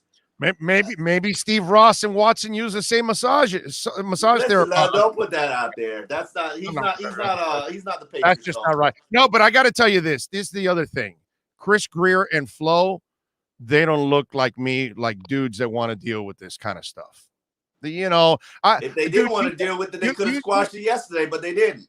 No, I already told you that. But if it was Urban Meyer, then I can understand him holding a press conference, a parade, everything else to try to address it. You know what I'm saying? One way or another, he'd be addressing it backdoor-wise. By the way, something that Watson likes too, apparently. Anyway, just so you know, all these things that, I'm just saying. It's just. Hold on, wait a minute. Where'd that come from? I didn't hear that. I don't know. You didn't read the report. You didn't see that woman describing her experiences. Nah, I'm good. Listen, I'm not. I want the legal process to play itself out. Whether it be a civil suit, whether it be a direct payment, whether it be charges, because the FBI, people always say the FBI is investigating it. FBI is also investigating extortion attempts. So, right. Yes. Takedown. So let's let the legal process. People always say, "Oh, the FBI is investigating." Yeah, the FBI is investigating on Deshaun Watson's behalf. Right. Let's let the legal process play itself out, before we sit here and assign guilt and innocence. But here's the one thing I do know. Deshaun Watson will be playing in the NFL in 2022. No doubt about it. Correct? Yes? Yeah. Yeah. And right now he probably can't call a masseuse, so he's probably playing with himself while the legal process plays out. Sorry, it's a volley. I had to select. I don't know what the man's sexual perversions are. People have their sexual perversions. It is what it is. When it becomes a criminal situation or sexual assault situation, then it becomes a problem. If Deshaun Watson has to learn from this, he's got a problem. God bless him. I mean, like I said the other day, him and Robert Kraft are two freaking morons. A billionaire goes to the Asian day spa, and this idiot is calling strange women to go rub his thing. It's just like, do you guys ever think you're Deshaun Watson? What is a billionaire supposed to do? What is the billionaire supposed to do? Oh, I've already thought about this, because if I had money and I was a single billionaire, this is what I would do. I'm renting out a floor of a penthouse in a hotel. Okay. I'm going to have a major suite. I'm going to have 4 security guards, 1 in the door, 1 inside the suite, 1 at the elevator, so nobody can come to my floor. They all sign confidentiality agreements. Okay. Then I'm calling. They're all my bodyguards, so they all have to have confidentiality agreements. And then I'm calling a real call girl, not some. Okay. You're going the escort route. I'm calling a pros pro. A pros pro. She's gonna come in. She's gonna sign a confidentiality agreement. She'll leave her phone and everything with the security, with my guy. She'll walk into the bedroom, have a ton of fun with me, or at least I'll have fun. I don't care what she has. I'll have fun. She leaves. She gets paid. Everybody gets paid. Nobody finds out. Everybody's under confidentiality agreement, and I don't end up on some video on the Asian day spa. That's well thought of. Hey, that's how you didn't know the FBI was investigating deep cover operation. And as a billionaire that Kraft is, if I wasted 30 grand on that whole thing, that's like you and me spending 30 cents on something. So it's no big deal. You know what I'm saying? And if I'm Watson, you got that girlfriend. Holy moly, dude. Teach her how to massage? Yeah, obviously she sucks at massages. Wow. You know what I mean? Listen, I hope that the issue is resolved. I hope that if he has hurt people, he pays his penance to them and society. But bottom line is, he's going to be playing in the NFL. We already have a rapist playing in the NFL that nobody even brings up. Ben Roethlisberger? Don't say that. I mean, come on. He only got away with it. He had even a cop helping him in the in that whole thing, right? So, wasn't a cop like protecting the door and stuff like that? I don't know the details of it, but let's not act like Deshaun Watson is in the NFL's past. He's going to be in the NFL again, and he's going to be playing for somebody. I'm very curious to see who that somebody is, and if it's going to be the Miami Dolphins, because, this is interesting. You basically after Tua did everything you asked him to do, you went out and you cheated on him again. Like, see, you got them cheating already, and they're not cheating. There's no proof that they're cheating. Then you say I'm not cheating. You come out and you say I'm not cheating. My eyes are not wandering. I'm all about you. They did it. But that was all of his feelings back in March. Haven't they proven that already? No. Players, no. They're not. No. And listen, the team's talking about it. The league is talking about it. The quarterbacks are talking about it. Everybody's talking about it. And you did nothing to put it out. Who's that? He's cheating on that. I need a better angle. Damn, dude. You're picky. I mean, the blondes, you know, I'm not into blondes, number one. I'm working here for you, and I I've seen better. I've seen NBA wives, man. Well, I know, no, I get that, but maybe that's not the best picture of her. But she's a smoke show, dude. She's a total smoke show. I will look her. It's a fiance or girlfriend. Girlfriend. Nah, he ain't committed. Jilly something Arias or Jilly Anais, Anais. And let's put this out there, but it doesn't stop whether you're married or engaged or whatever. It doesn't stop guys from cheating. So. Oh no, I know. I listen. I get the whole saying. Show me a beautiful woman, and I'll show you a guy that's tired of having sex with her. I get that. Normally, we say something else. Listen, I was an intern. This is an interesting story, funny story. I was an intern with the Palm Beach Post covering the Atlanta Braves during spring training when they. Okay, all right, okay. She's smoke show, dude. All right, okay, all right. It's like A-Rod cheating on J-Lo. It's like, really, he did, dude? Though. He did. I know. That's what my point is. Like, it happens. But anyway, let me finish the story. I was an intern with the Palm Beach Post covering the Atlanta Braves when they were up in Jupiter. David Justice, remember David Justice was in the locker room, and you know how you're going to the locker. He beat up Halle Berry, bro. Go ahead. I'm sorry. I remember. He was married. His eyebrows? He didn't know that. You didn't know that? No. I don't want to say he beat up Halle Berry. Well, whatever. He supposedly hit her or whatever. Yeah. Halle Berry. Let me not even finish the conversation. Listen. So I remember being in the locker room and David Justice was talking to his teammates, and this was when he was married or divorced to Halle Berry. Man, did he dog her. And I left that conversation. I'm like, this is Halle Berry. He was dogging her. And I was just like, I think I would have punched him out right there. No. History has shown that, and I'm not going to repeat what he said, but history has shown that a lot of things that he said have some validity to it based on her relationships. A crazy ride we all want to take. All right, go ahead. I'm sorry. Go ahead. Go ahead. No, but you just never know anybody's circumstances or situations, and you know, hey, what people do in their bedroom, that's their prerogative. What people do in their marriages, that's their prerogative. Amen. I know people in an open marriage, it is what it is. Hey, do you? Do you? All right, so one more thing before I let you go. Who gets traded? Anybody get traded besides Albert Wilson?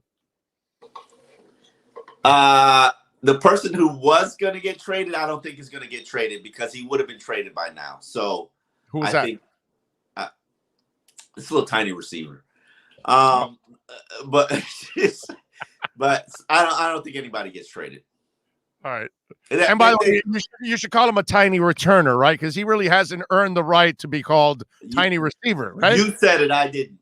Okay, no, I'm just trying to help you. I mean, I'm honest about it. I know he's got some growth to do at wide receiver, but he's a full-grown man as a returner. That's what he is. That's what we have to say. All right, what are you working? I did not like the fact that they made some moves, putting guys on IR when they could have just stashed them on the 53 for a day and then put them on IR and gave them the opportunity to return. But hey, I'm curious to see how this 53-man roster plays out. And it better not be any Jason Strobridges or Larnell Coleman or those guys are practice squad at best. I think exactly. Jared Doe. I think Strobridge, yeah. No, they haven't shown development. Because you could have carried Vince Beagle for a day on your 53 and made a move, but you chose not to.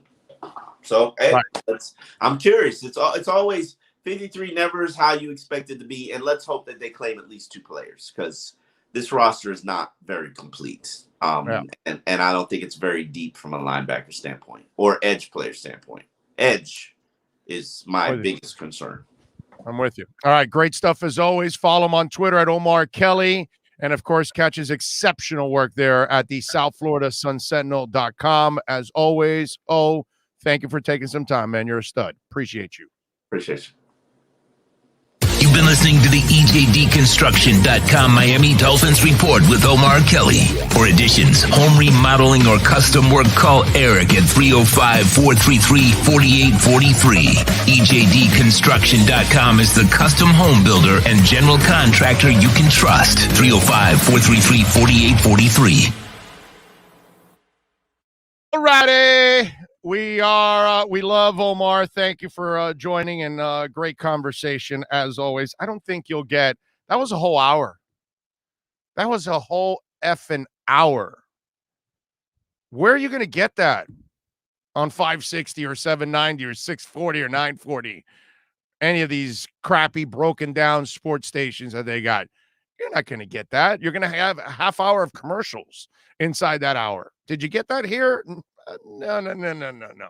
That's why our sponsors that we do mention, whether it's EJD Construction, please call my man Eric at EJD Construction. Man, if you need an addition, home remodeling, redo the kitchen, please call our people, whether it's Acra, Pembroke Pines, Pallet Rack City, Caneswear, Sports Grill. Man, visit our sponsors. Please visit our sponsors, man. American Dream Lending is starting this week, which is a beautiful thing. Joe Shad will start with us on Wednesday. So if you're looking to get that mortgage done, maybe you want to refinance, the rates are super low now. Call my guy Eves. Call Anthony out there, 786-930-4818. There you go. You can rewind and get it again, 786-930-4818. American Dream Lending. Good people, man. They're starting this week with us. I've known them for a while, and I'm glad that they've come aboard. And remember, if your company wants to join us and help us grow, talk to us, man. We would love to add more to the family because it has grown immensely. I know this Larnell Coleman had a bad game yesterday, but this kid needs time to develop. I feel that this kid can be really good. Well, Alex, they'll add him to the practice squad. You can't add him to the regular, but he's a late round pick. That's what you do with late round picks, just like Kirk Merritt, and you try to develop them. Dolphins planning for the future. They said in the beginning, building a dynasty, not just one and done champion. That's right. They're trying to build something that's sustainable, as they say. Mr. Ballgame says it's only cheating if you're sharing resources and have an emotional connection with the other individual IMO. Otherwise, it's just adult behavior at its finest. Are you sure your partner is going to feel the same way? Too Extreme says Kirk Merritt resembles to me like another Devon Best, Jarvis Landry, but with a little more speed than both. Yeah, and maybe size too, right? It's a little bigger than some of those guys. Yeah, no, I'm with you there. Liam Eichenberg, man, it's been a rough road for Liam Eichenberg. I felt bad for him. The fact that he's had all the injuries. And again, I know I'm going to get people that are going to jam the front office with Liam Eichenberg and all that stuff. Here's my message to the Miami Dolphins. Allow Liam Eichenberg to completely recover from his injury. Do not allow him to take the field 70% or 80% where he starts overcompensating for the injury to then create another injury, which is something that is notorious in pro sports. Liam Eichenberg has got a lot of talent. He has an opportunity to be a starting lineman for this team. Hopefully he can take over at right tackle. I like Jesse Davis a lot, but I like him a lot as my sixth man. I like him as the guy that comes in and fills in in a pinch. That's where I really like Jesse Davis. But Jesse has to start right now at right tackle because that young man doesn't have the experience and he can't stay healthy at the moment. Please give Liam Eichenberg the opportunity to get healthy. That's what I think is happening. This is what happened to Preston Williams. I believe he was overcompensating also, and that led to the foot injury. It wasn't Wilkins. It was probably him overcompensating. He wasn't healthy. Now they've been slow walking all of this. They're slow walking it with Will Fuller. They're slow walking it with Preston Williams. They're slow walking it with Devontae Parker. Please do the same thing with Liam Eichenberg. Give the young man some time to heal. He has so much potential. That's my message to the Miami Dolphins on that one. Jared Dokes. Jared Dokes did a nice job in this game. 16 rushes, 56 yards, 2 touchdowns. He was terrific as a power back, short yardage situations. Now the question is, here's the question I have for everybody out there. Can you stash Patrick Laird on the practice squad? I think you probably can. Or is he better suited to be your fourth guy and you cut Patrick Laird? I think they're going to try to stash him. See, Kirk Merritt, I don't think you can stash anymore. I think he either makes your roster or he's going to make somebody else's roster. Reed Cenet,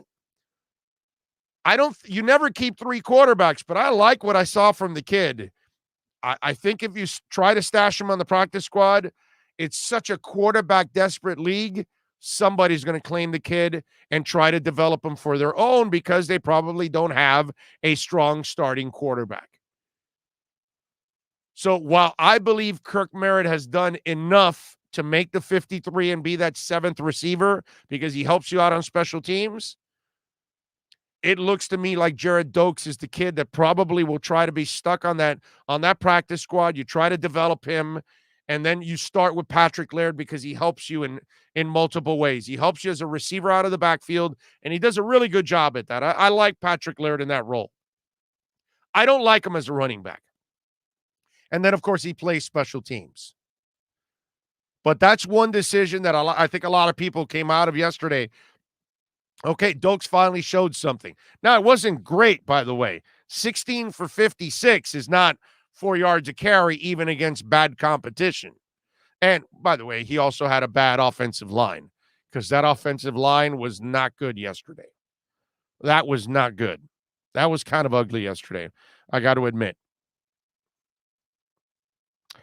Also, did you see the Dolphins traded Shaq Lawson to Houston for Bernardrick McKinney? And so you traded him out of the division. You thought you traded him out of the division. The Jets have had all kinds of injuries on the D-line now, and they've lost guys even for the year. They ended up making a trade with the Houston Texans, and they traded for Shaq Lawson. So Shaq goes over to the Jets for a 6th-round pick, and now he gets to face the Finns twice this year. Not that I'm sitting here all nervous about Shaq Lawson, but I find it funny that a former, player for you that you traded for somebody else and you traded him out of the division ends up in your division anyway, and now will face you twice a year. I thought that was kind of funny, man. I was just wondering, like, well, that's how it ends up. JC King, New Jersey, says Tua against New England, 300-plus yards and 2 touchdowns. Book it. When all of those weapons are out there, he's going to kill it. Tua himself will shut down this narrative. I'm with you. I hope so, man. I'm with you. I'm a big Tua supporter. I don't really want to see this move happen with Deshaun Watson. Plus, I don't think it is happening. I don't think it's true. I think they're using the Dolphins' inquiry from earlier this year before the legal issues. And I think Houston and the agent are the ones that are stirring this stuff up. And there's really nobody out. Again, this doesn't make any sense that you would even inquire about a guy you can't trade for. Because how do you tell your owner, hey, I'm trading for a quarterback, I'm giving up all these picks, but I don't know if he's guilty? Really? Really? Is that what's going to happen? Come on, man. That to me just makes 0 sense. For the first time in my life, I agree with Big O. Stick with Tua and leave Watson out. Look at that. When Daniel agrees with me for the first time in his life, and it's been a long life for Daniel. It's been years. He's been listening to me for 30 years, and the guy has disagreed with me every single time. I wanted Joe Philbin fired. He wanted to keep him. I wanted Cam Cameron fired. He wanted to keep him. I wanted Gase and Tannenbaum fired and hire Chris Greer. He disagreed with me on that. I tell you, This guy has disagreed with me forever. It's amazing. When I said the Dolphins would suck year after year over the last 20 years, he thought they were going to be great. Daniel has disagreed with me over and over and over for many years. He finally agrees with me now. That's amazing. I got to tell you, it's when Daniel now agrees with me, that's scary. That's really, really scary, man. I got to tell you, man. That's, you guys got to mark this down. Danielle Orana agrees with me for one time in his life. So all of these years, right?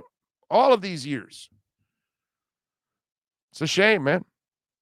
Now you can mark it down. Alex Diaz says, good job, Daniel. Bangkok Bill says, Big O is an 8-year-old. I resemble that comment. Watson refuses to waive his no-trade clause. Now Texans are scrambling to make a deal, and they're calling Miami, not the other way. That could be it, bro. That could be it. Big O, did you tell Daniel about crypto? No. I told him to invest in Ethereum when we were at 1,500, but he never agreed with me. And now it's at 3,300. I got to tell you, I told him to invest in Cardano when it was in the 90s, maybe $1 or $2. Now it's approaching $3. He didn't agree with me.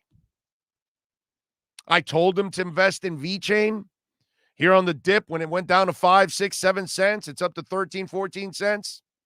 Didn't agree with me.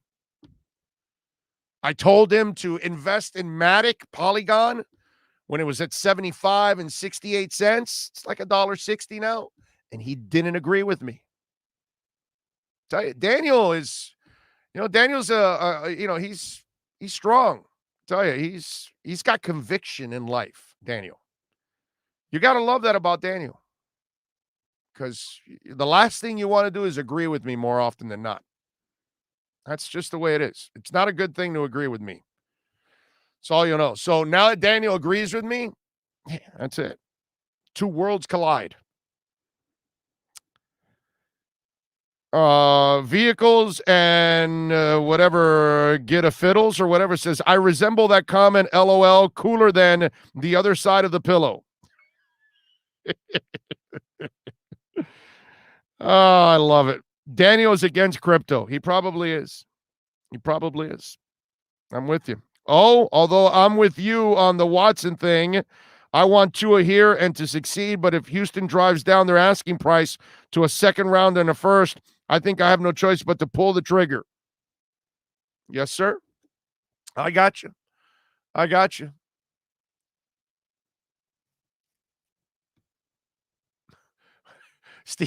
Steve tweets out, there was some cringeworthy discussion.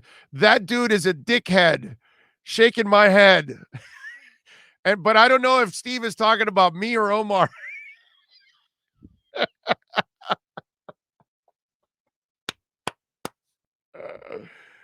I love it. I love it. I love it. All right, folks, we're going to wrap it up here. I got to get the hell out of here. I got to get in a car. I got to drive to Orlando. I got to go meet Les Claypool, baby. All right. I got to go see some Primus tonight. Although I will say this, I'm so pissed that Wolfmother is no longer included in this concert. That was half the reason why I got the tickets. Because I've seen Les Claypool and Primus before. I saw him at Red Rocks, actually. All right, I flew out to Red Rocks to go see Primus and Mastodon, which was an excellent show. And I wanted to go to Red Rocks for a concert, and I've been there now twice for three times, actually, because I saw Greta Van Fleet in back-to-back nights. So I've been to Red Rocks 3 times, which, by the way, if you've never been to Red Rocks, make sure, if you love music, make sure Red Rocks is on your bucket list and follow it. And maybe one of your favorite bands that you love will go see a singer at that place. Okay. Because when I saw Primus, you don't listen to Les Claypool for his singing. It's fine. It's good. It's solid, but it's his bass. It's what you want to listen because he's a monster. Mastodon's got great singers, actually. I was impressed with that. But watching Joshua from from Greta, that was awesome. So go see a singer if you can ever go to Red Rocks. So tomorrow we'll be back on normal time, 10 a.m., live from the hotel. We'll have some fun. We'll rock and roll for a couple of hours, and we will enjoy ourselves. We will see you tomorrow. Same time, same place, same bat channel. I love you all. You all be good out there. Be safe. To all of our friends up around the Gulf Coast area, prayers to you, because I know you've gone through a brutal 24 hours. And I know the entire city of New Orleans right now is without power. And I'm sure there's plenty of places throughout that state that they're going through a really rough time. So our thoughts and prayers to everybody in the Gulf Coast and everybody else up north now that is going to have to deal with this storm over the next couple of days. Lord knows we've had to deal with all kinds of flash floods all throughout the country. So prayers to everybody out there, man. Our thoughts and prayers are with you there. We've all been there, especially those of us here in South Florida. We know what it's like to go through a catastrophe, and it's not an easy thing. So if you can help out, folks, help them out. I will see you tomorrow, same time. Well, not this time, 10 a.m., same time, same place, same bat channel. I love you all. There's many ways to support our program, from subscribing and liking the show to visiting our terrific sponsors. Another way is using Cash App. If you would like to donate to the show and help us grow, download Cash App and search Cash Big O Show. That's Cash Big O Show. We appreciate your support as we continue to build the best sports show on the planet for South Florida sports fans. Support the Big O Show by using Cash App and donate to Cash Big O Show. Thank you for your incredibly loyal support.